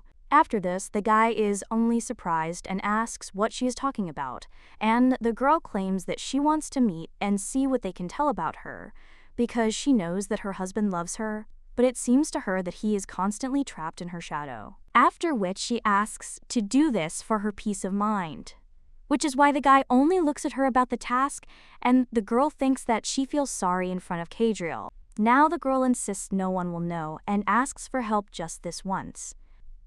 A short time later, the young lady returns to Anna, who simply turns to the young lady and asks if she has any idea how worried she was. But if she had been delayed even for a moment, then they would have had to report her disappearance. After which the young lady apologizes when they enter the carriage. Anna asks if everything went well, to which the young lady replies, of course. The maid wants to say it's fantastic, but at that moment the carriage shudders, prompting the maid to tell the young lady to hold on tight. A short time after this dreadful journey, the two of them emerge. The coachman then claims he's done everything, and asks the lady to give up her silver nose. He then asks what those crooked faces are and whether they'd been arguing. The main character then cries out, wondering if he really thinks that's what happened. The man then asks why the mistress is so angry, and the maid insists there's no need to cry now. Her mistress is usually very kind, but right now she's a little sensitive to touch. So When the maid turns around, she suddenly notices something. Then he turns to Madame, who asks what's wrong. But the maid merely points to the road and asks if this isn't Lord Cadriel's carriage. The girl then cries out that he clearly said he wouldn't return until evening. The young lady then only curses and then turns around and tells Anna to hurry up because they have to get ahead of the guy, to which the girl replies that she would be happy to. Well then, she asks how they'll get through this. Then the two run along the dangerous road, and the maid screams at her mistress that she doesn't know what exactly is going on. But he asks if she could just tell the Lord everything, since he'll undoubtedly help. The girl screams at the maid to stop talking nonsense and insists it's her business. And if Cadriel finds out, he'll definitely stop her or attack her. Then the girl suddenly grabs her and starts to fall. The maid then grabs the lady and screams for her to hold on to her hand. Well, the main character then screams for the girl to let her go, after which the maid screams that no way, and even if she were to fall into eternal sleep, she would not do this. The young lady then tells Anna that this is true and asks her to let go, and also claims that this way she can climb up faster on her own, so let her let go. The maid then sees the girl on some rocks and realizes her mistress is truly safe. After that, they continue running, and the young lady thinks she needs to fight back, and she also silently asks him to tell her that the boy hasn't arrived yet. At this moment, the young man enters the estate in a carriage and gets out. The girl, meanwhile, is racing as fast as she can. And when he runs into the estate, he says something to the butler. A couple of minutes later, the Lord also enters the estate and says something to the butler. At this moment, the main character runs up the stairs. And a moment later, the Duke is already reaching for the door handle. After which, everyone comes into the room and approaches Rose and tells her to wake up because it's already noon. The girl then opens her eyes and asks if it is really that late already. To which the blonde replies that he came to have lunch with her and asks why she is still in bed, and also whether yesterday really tired her out so much. To which the girl replies that yes, and this body is a little weak. Leah also claims that she actually wanted Cadriel to do something for her, and asks if he could find a fencing instructor. The guy then asks why. The young lady replies that it would be nice to improve her stamina, and besides, sitting idle isn't the best thing to do. But the young man merely leans toward her. Leah then asks, surprised, if he's really against it, but he replies no, and that he'll find a coach. He just wants to spend some time with her right now. After all, when they're sitting like this, it's even more clear that she's really there. Afterwards, the guy also tells her to rest a bit, and he returns to the naval department. However, the girl then stops him and claims that earlier he said that he came to have lunch, but asks how about doing something else. The young man only smiles in response to this, then hugs her and says that if she wants it, then so be it. A little while later, the guy is already sitting in the carriage and turns to Owen and asks what his wife asked him for. But the guy remains silent after that, and the blonde asks if he's forgotten about their deal. After all, when he authorized reconnaissance in the area, he agreed to show him everything he'd learned. And before the guy was never against their agreement, so the Lord asks why he is doing it now, otherwise it is not like him. The young man then asks if this is not like him, but the guy just says that the Lord should be reasonable, because he does not object, he is just curious, and he's referring to his relationship with his wife, and whether she knows he's being so secretive. The blonde just tells Owen not to play the information broker with him, to which he replies that he is not playing at anything, and is simply trying to determine what position he should take, because this is important when dealing with clients who are friends. He claims the guy seems to have misunderstood something, and his only goal is to protect his wife. He then tells Owen to do whatever she asks of him, no matter what. After which the brown-haired man asks what he is talking about, and the Lord does not even know what request she made, to which he replies that he has thoughts and he will take on all the expenses, so let the guy just help her. And if he finds out anything related to Toulon, he'll be waiting for him, after which Owen says it looks like the gentleman already knows. He replies that his main concern is his wife's safety. Well, the guy replies that this is excellent and also claims that he will help in any way he can and will even report to the Lord, but on one condition. After all, he'd heard that he was looking for a fencing instructor and had asked to be allowed to teach the young lady. Cadriel asked what the boy was planning, and he replied that the Lord was just as eager as he was for his wife to avoid having to take such a dangerous path every time. when she wants to visit him, and besides, there's something he wants to confirm. Kadriel says that's very good, because it will be for her own good, and given Owen's skill level, he should be in good shape. Well, in any case, no matter how good he is, he will not dare to cut a single hair from her head, and the guy also says that he has one condition. Then he puts his hand to the boy's face and tells him to wear a mask during class. Owen asks why, to which his interlocutor replies that he's uncomfortable with the boy's handsome face. After this, Shatton merely bats away Kadriel's hand and asks what happened. A short time later, the main character sees Owen, and she asks what he is doing there, to which the blonde replies that from today on he will be her fencing coach. The girl then wonders if such a pampered young lord as he will be her trainer, and her husband replies that despite his appearance, he is indeed quite a capable man. Owen, meanwhile, is simply wondering if mocking people is really a way of life for this couple. After which, he also asks to be allowed to introduce himself officially and states that Viscount Owen Canberg is at their service and will henceforth be her fencing instructor. The guy also extends his hand and asserts that he believes they've already met her ladyship. The girl replies that yes, and indeed, it's nice to see him again. But at that very moment, a blonde man jumps up in front of the young lady and shakes Owen's hand, which surprises the guy, and the lord claims that he didn't say anything like that and is only caring about him. After which, he also states that in addition to touching the sword, contact with is prohibited. Owen then asks how they're supposed to practice fencing, and the lord will teach him. Meanwhile, the main character asks if she's bothering Kadriel, after which she tells him to hurry up and not disturb her lesson, and also asks if he is late. The girl also claims that she will deal with it herself, so she asks him to leave, after which the guy simply kisses her forehead, and Owen looks embarrassed. Leah asks what's gotten into the guy, since they're not alone. The blonde then apologizes and asks if she's really angry, since he was just about to leave anyway, after which he hugs her goodbye and leaves.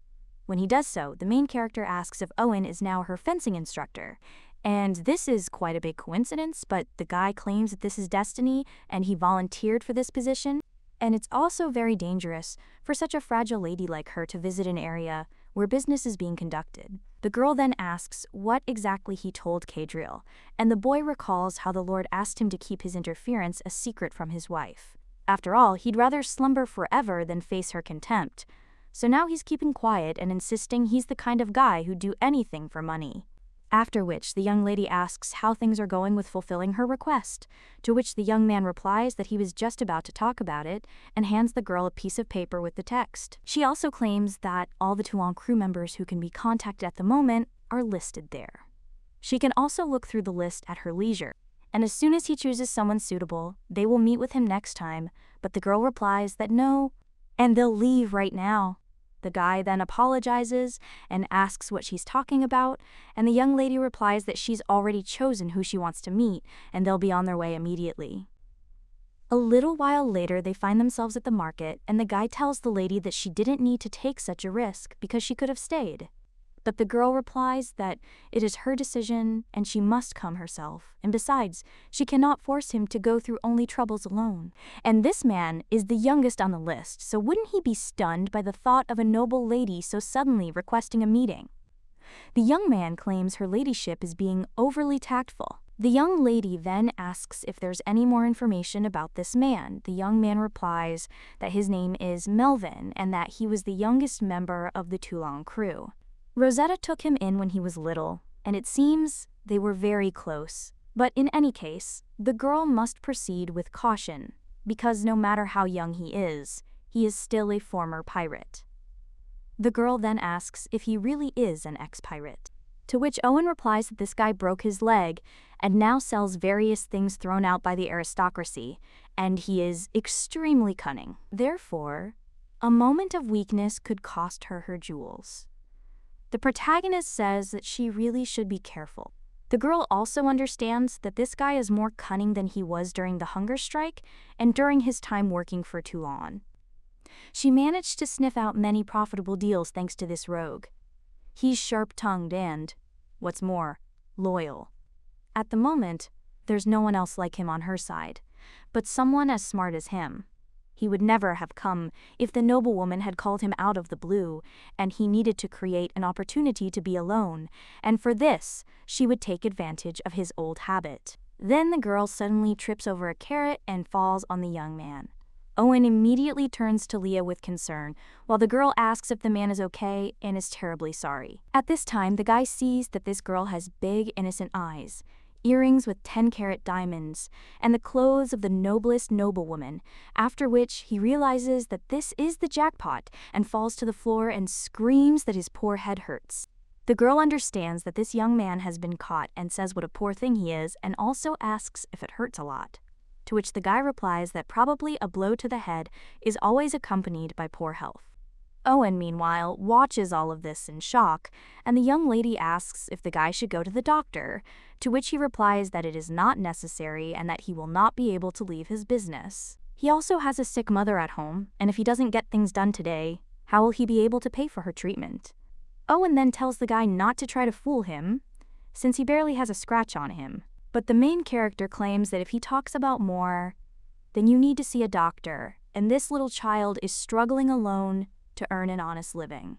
After which the girl also asks why they don't take him to the crew, and he will receive compensation for today's loss of profit, as well as for medical expenses. After which the guy thanks her, but still understands that there is a hook, line, and sinker. The girl turns to Lord Owen and claims she intends to provide treatment for the boy, after which she asks if he could take care of everything. The young man tells the madam that clients are waiting for him and asks what they should do. After which the main character leaves with him and apologizes for disturbing him, but asks if Owen could sell these vegetables, since he is able to do a decent job. The guy then asks why they can't just forget about it, but at that very moment, a whole crowd appears behind him, and one of them asks for a bag of potatoes. Another tells the guy to hurry up because he's late. At this point, the main character enters the carriage with the young man, who claims he didn't expect the lady to take care of his treatment, considering she's so kind and noble. But the girl merely tells Melvin to stop pretending. The young man is surprised, after which everyone asks him how she knows his name, but the girl asks if he wants to know. After which she claims it was, of course, from Nick's first mate. She also understands that no matter how loyally Melvin followed her, she still needs to make sure he wasn't one of the scoundrels who betrayed her that day.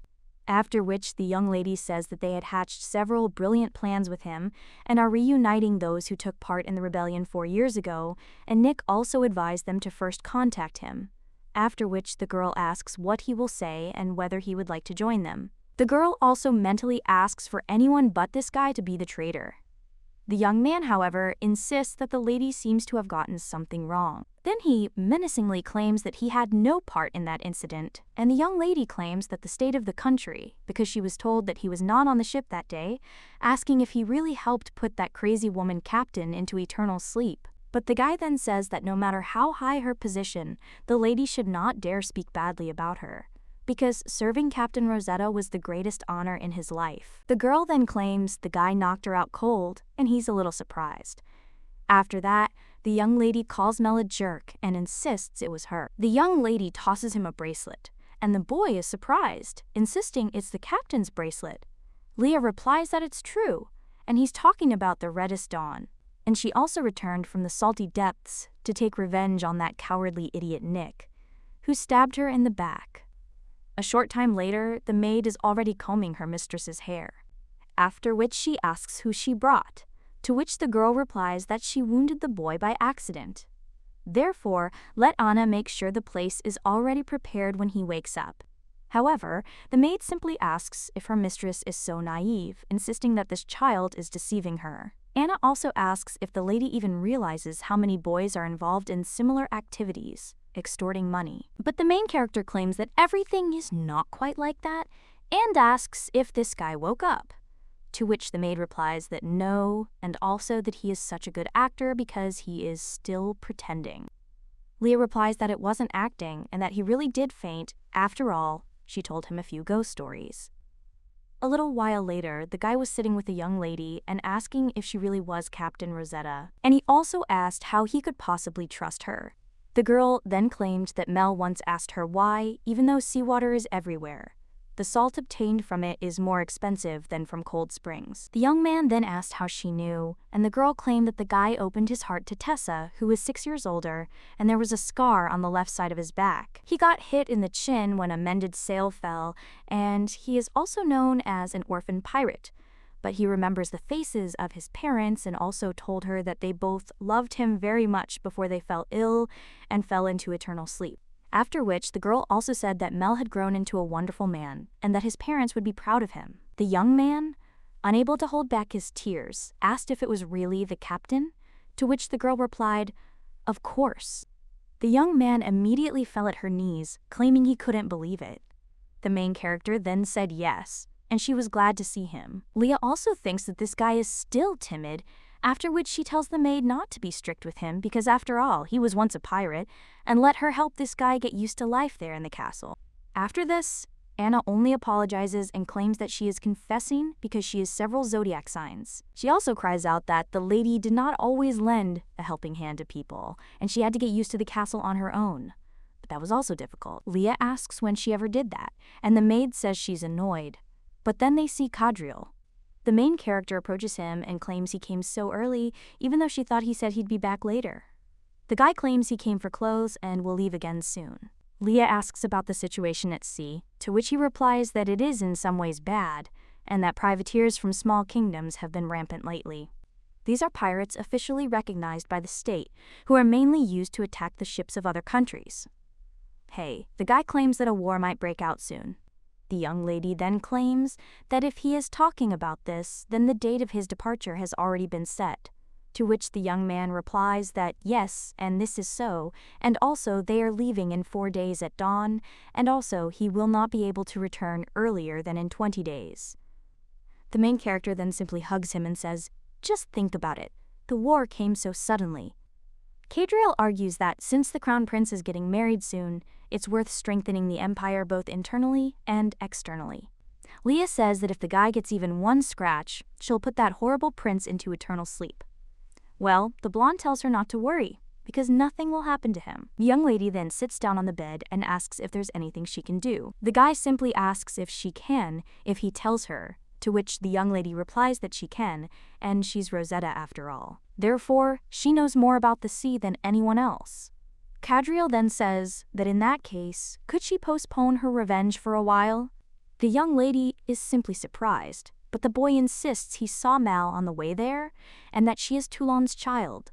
He also says he knows the girl wants revenge on Nick and won't try to stop her, but nevertheless, if she does it while he's not there, then no one will be able to protect her. Leah claims she's been working alone from the start, and the guy says that's what's become torture. Then he asks why she doesn't want to accept his help, and why she doesn't use him. The girl replies that it's her business, and she must decide everything herself. But the blonde exclaims that she's ready to accept help from everyone else. Leah then asks, what about him? And why hasn't the guy asked her for help yet? He replies that it's because. But the girl interrupts him, insisting that even though her body belongs to a noble lady, she's still the same Rose he knew. After which she also cries out that she knows more about the sea and naval warfare than anyone else, and he also tells her about this only now, when the war has already broken out, without even asking her advice. The girl then asks what right he has to complain. The young man then turns to R.O. and asks if she even realizes how dangerous Nick is right now. But Leah wonders if he really had information about Nick all this time, to which the guy replies that yes, and he did, after which the girl asks why he didn't tell her anything, to which he replies that she didn't ask. Leah wonders if he would tell her if she asked, and the guy replies that she would immediately leave him and go take revenge on Nick, after which he also extends his hand and says that he will help her, so he asks her to wait until he returns. Well, the girl just takes the guy's hand away and says that then he should just put Nick into eternal sleep himself, because that way he can eliminate any chance that she will go down a dangerous path. The young lady also asks if he could do this, claiming that if she did, she would never see him again as long as she lived. Kadriel merely replies that she said it so easily, but for him, it would be a fate akin to falling into eternal sleep. The girl says that his desire to protect her isn't so bad, of course, but it's draining her soul. The blonde then tells Aro that he already lost her once and asks if she even imagines how bitter it was for him to endure those 4 years alone. Therefore, he cannot allow himself to experience such horror again, nor can he simply stand by. The girl remains silent after this, but then she claims to understand his feelings, but he can't keep her locked up like this. At this point, the maid cries out to her lord and lady, and the main character asks what again, to which she replies that she is in a hurry to report that Lady Audrey has paid a visit to the castle and she is asking about the young madam. A little while later, the girl enters the living room and the princess addresses her. She also claims that she should now be called Lady Monterose and asks if that is so. But she sees that the last few weeks have been good for her, and the main character says that her ladyship is the same. After which, the girl claims she didn't come for that, but nevertheless, it's always nice to see a wonderful person again, especially after a long time.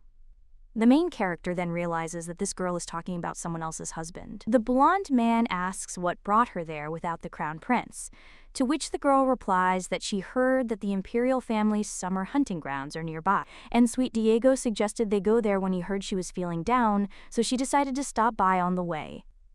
The main character then asks if that's true, and wonders why the girl couldn't just continue flirting with her husband. The blonde man insists that since her visit has no specific purpose, they'll ask her to come back another time, as they're busy today. But the princess insists that she does in fact have a reason.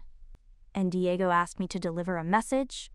The main character asks if she really has a message from the crown prince, to which she replies that she does. Well, she also asks what to do since she can't remember, and he told her to give something to Lady Leah. And maybe they'll have to think long and hard about it, so the girl asks why she doesn't come see her tomorrow. And by then, she'll probably remember everything. She was planning to invite them anyway, and asks if it wouldn't be wonderful. However, the lord apologizes to her ladyship and insists it won't be easy, given his wife's serious condition. The princess asks what happened to Diego's message, and the blonde guy replies that she can send it to them as soon as she remembers, but the main character says that this is very good, and she will stop by to see them tomorrow. She also understands that this is an obvious trap, but perhaps she will be able to gather information about Nika. Cadriel then says that my lady is still weak and should rest more. However, the girl claims that the crown prince sent her news, so how can one refuse the invitation? And even if it does not relieve her highness from the boredom of the movie, she's quite a good conversationalist. The princess then replies that the lady will certainly cope with the task at hand and bids farewell. A short time later, she is seated at the table with Audrey and her husband and says that, as far as she understands, the lady came alone.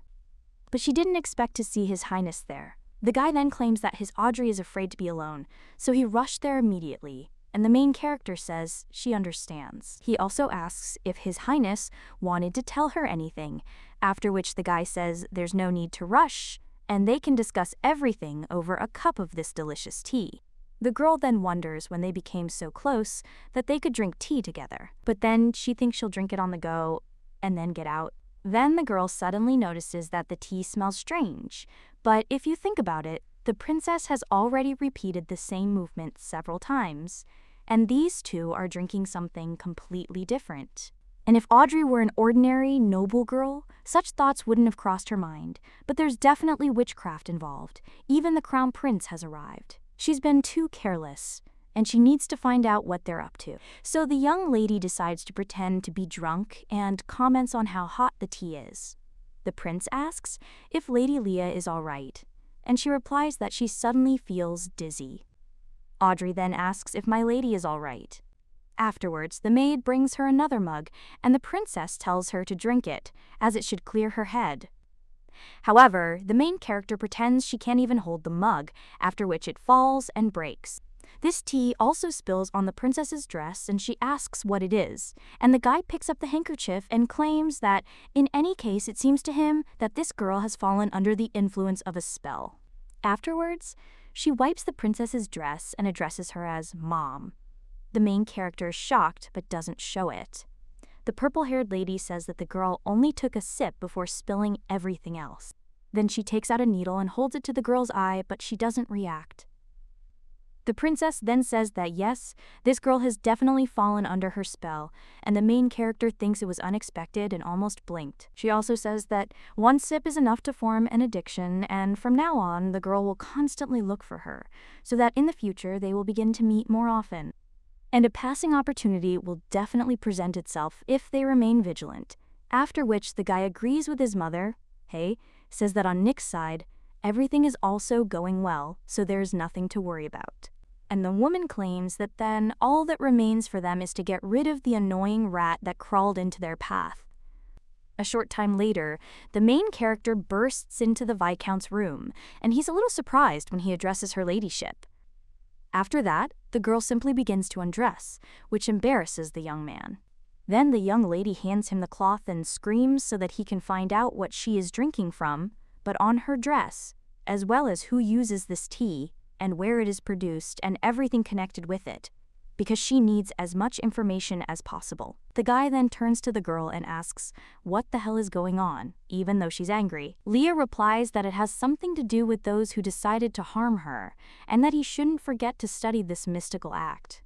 The young man is simply surprised and asks who did it to her and what.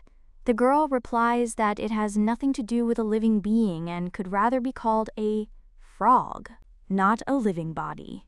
She also realizes it's a witch's patchwork body. A little while later, the blonde man turns to the young lady and asks if she's asleep.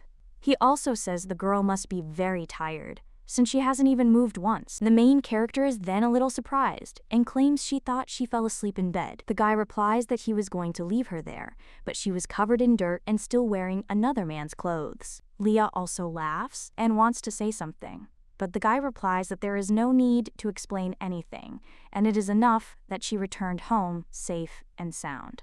But he was so worried. After which, the boy turns to Leah again and claims he needs to tell her something. He explains that the privateers have become even more ferocious, so their departure date has been postponed. They're also leaving the day after tomorrow, and he'll be gone for about 20 days. The girl then explains that the situation is urgent. The young man simply hands over the box and claims that he did not marry her to restrain her or lock her up, and that he is not going to get in her way, so let her take it.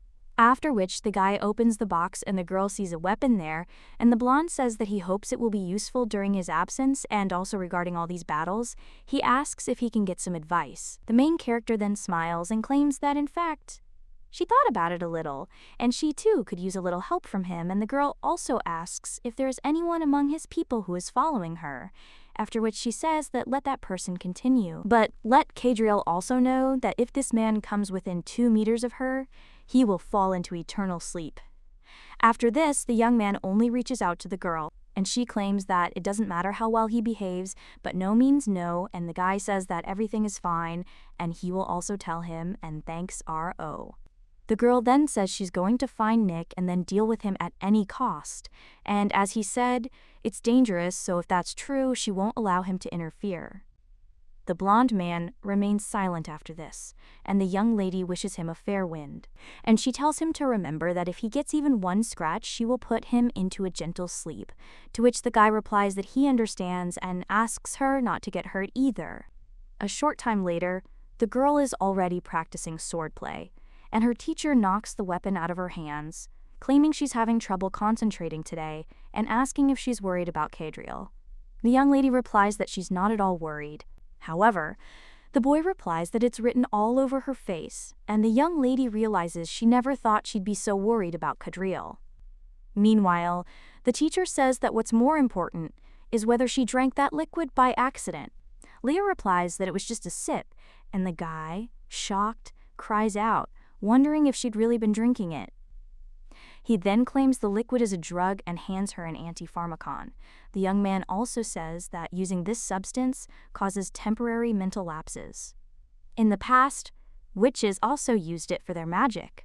Apparently, this drug is highly addictive and causes thirst, after which the guy also asks if the lady is okay. It's best to err on the side of caution. The girl replies that it is still strange, but it did not affect her in any way, and the guy asks if she wants to say that after drinking it, she did not experience any clouding of consciousness or any other side effects. The girl replies that everything is correct and nothing happened, and also thinks that if the drug is really that powerful, her body should have reacted somehow, after which she wonders what went wrong. Owen only says that thank God she's safe and sound. And now he claims that one bottle of this drink contains 60 salts, which surprises the girl and then screams at him for being a dirty swindler. The guy then asks if he's really a swindler, claiming that he actually put a lot of effort into obtaining this antitoxin. He also claims that the girl's potential poisoning alarmed him so much that he notified everyone about it in order to get the item for her. But the girl then screams that it's complete nonsense and asks why he did it. The young man, meanwhile, only recalls how the girl thanked him and claims that perhaps she doesn't remember because she's lost her memory. But they were once very close. Leah asks if he's even pretending now and insists that she's willing to fall for his bait. But let the guy just know that she plans to tell Kadriel every last detail when he returns. The girl also says she's curious about how he's doing, and Owen tells her ladyship not to worry, because Kadriel will return safe and sound. The lady is very worried, so he asks why they don't end today's lesson here, but the girl then replies that no, and with Kadriel gone, she has to work harder than ever. The guy only smiles after that. He also says that Lady Leah has become bolder, which is good news, and in that case, he won't hold back. A little while later, the young lady is already sitting at her desk, and, shocked, asks if the guy really means to tell her that Nick is now leading a privateer fleet and kidnapping people. The young man replies that yes, and mostly orphans, and they won't avoid problems in the future. However, the girl interrupts him, slams the table, and then calls Nick crazy. The young man then says that no matter how the lady looks at it, everything seems suspicious. And just then, when the admiral and his son were sent to pacify the privateers, the girl claims that these privateers are being led by an agent of the prince and Nick, after which she, shocked, asks if such an outcome is possible. She also recalls how the princess claimed that all that remains is for them. This is to get rid of that annoying rat that keeps getting underfoot, after which the young lady asks how far Melvin has come in fulfilling her request. The guy replies that all that remains is to find a weapon, and asks the captain what's going on. The girl replies that she has a bad feeling and better hurry, after which the guy claims that a woman told him to give her a letter but it was empty. He brought it anyway, and it probably means something to the captain. The girl then says it's not just blank parchment, and the woman who gave it to the boy isn't human. The young man then asks in shock if she was really a ghost. The girl then puts the letter in her tea, and it turns to water. It instructs the girl to go to the sea, where she can get clues from another witch. Melvin is simply surprised after this. It also instructs the girl to use this potion, and she's used it before, so she knows everything herself. The young lady then turns to Melvin and tells him to take care of this matter, so that not a drop of it spills, and also to inform Anna about it. After which, the girl also states that she wants to have tea with Lady Audrey alone. Meanwhile, the blonde is on the ship, and someone asks how things are at sea. To which he replies that the wind is strong, but not enough to cause problems, and that the border is expected to be reached in 3 days, to which his father asserts that this is good. And so far they've been operating covertly, so they need to remain vigilant.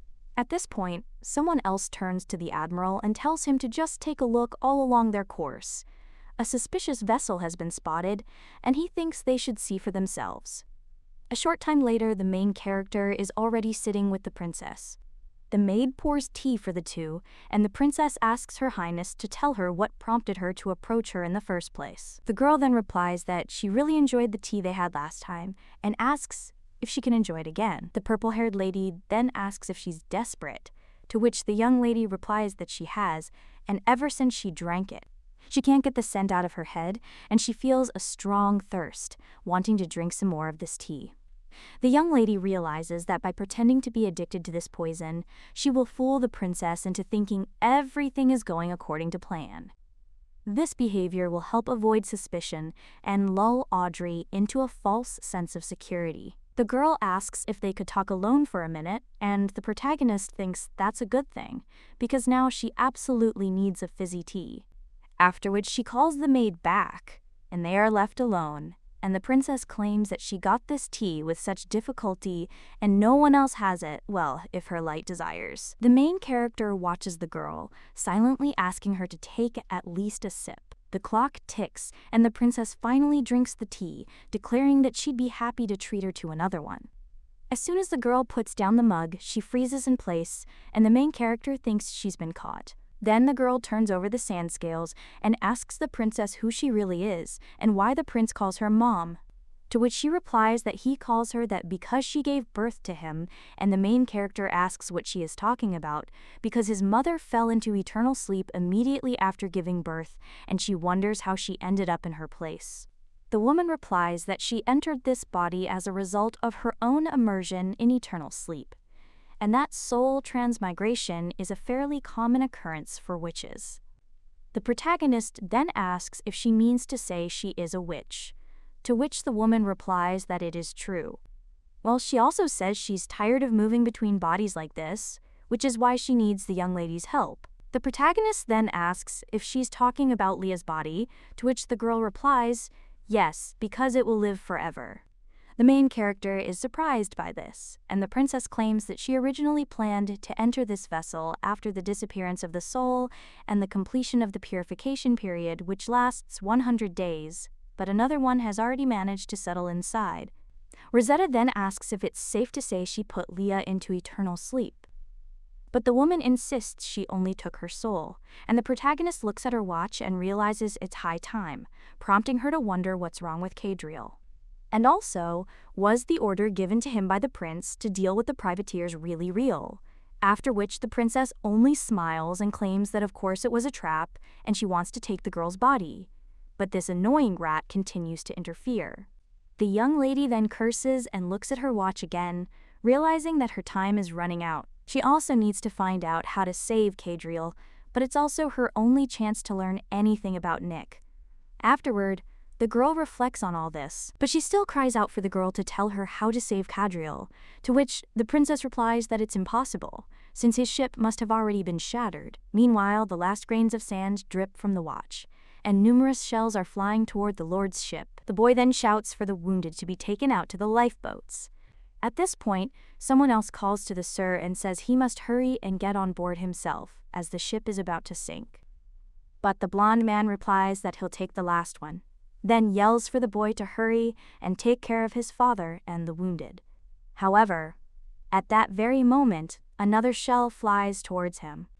The boy, seeing this, simply calls out Rose's name. The water, the sand on the clock falls. The princess immediately comes to her senses and, seeing the main character dejected, asks if Madame is all right. The girl then replies that she is, even though the very thought of this tea makes her tremble. The princess then claims that his taste constantly returns to his memory and asks if this is true, and also tells the young lady not to worry, because she will immediately inform her about his replication as soon as she gets to work on it. The main character then thanks her and asks him to be sure to contact her. A short time later, she's already rushing to Melvin as fast as she can. She also asks how close to completion the ship she requested is. The guy is then simply surprised and at first doesn't understand what she's talking about. After which he claims that the interior needs to be fully equipped, and the girl only curses and screams at him to hurry up because they don't have time, and let them get ready to weigh anchor as soon as possible because time is running out, and they have to sail tomorrow. The guy then asks if they really have to leave tomorrow, especially since it's so unexpected. But the girl says they should just do whatever it takes and use as many souls as needed, since she's planning to ask for a naval carrier pigeon. At this time, the maid runs up to the lady and screams that she has terrible news, and that the warship has returned to port, and they say that it is broken into pieces and the admiral is unconscious. Lord Cadriel is missing. A short time later, someone cries out for a gurney to be brought in and the wounded soldiers to be taken away. The main character watches in horror. Then everyone starts screaming for Cadriel. The young lady also approaches one of the knights and claims they were on the same ship with Lord Cadriel, after which she asks where he is. The young man merely bows and cries out that he's sorry. He also remained on board until the very end to assess the condition of the wounded, but the ship was hit by a bomber. The young lady was then shocked and insisted that she should tell them to send out a search party immediately. But at that very moment, someone cries out for the port to be closed, as they've received orders to blockade the port, and from that moment on, all ships are prohibited from entering or leaving. The young lady then simply cries out, "Is this really a blockade?" He then claims that Lord Cadriel is still at sea and sending a search party isn't enough, so she asks how they can talk about a blockade. But the guy replies that, whatever the case, they have their orders, and the protagonist asks who issues those orders. After all, the admiral and his son are both missing. The young man then replies that the crown prince appointed an interim admiral, and he was the one.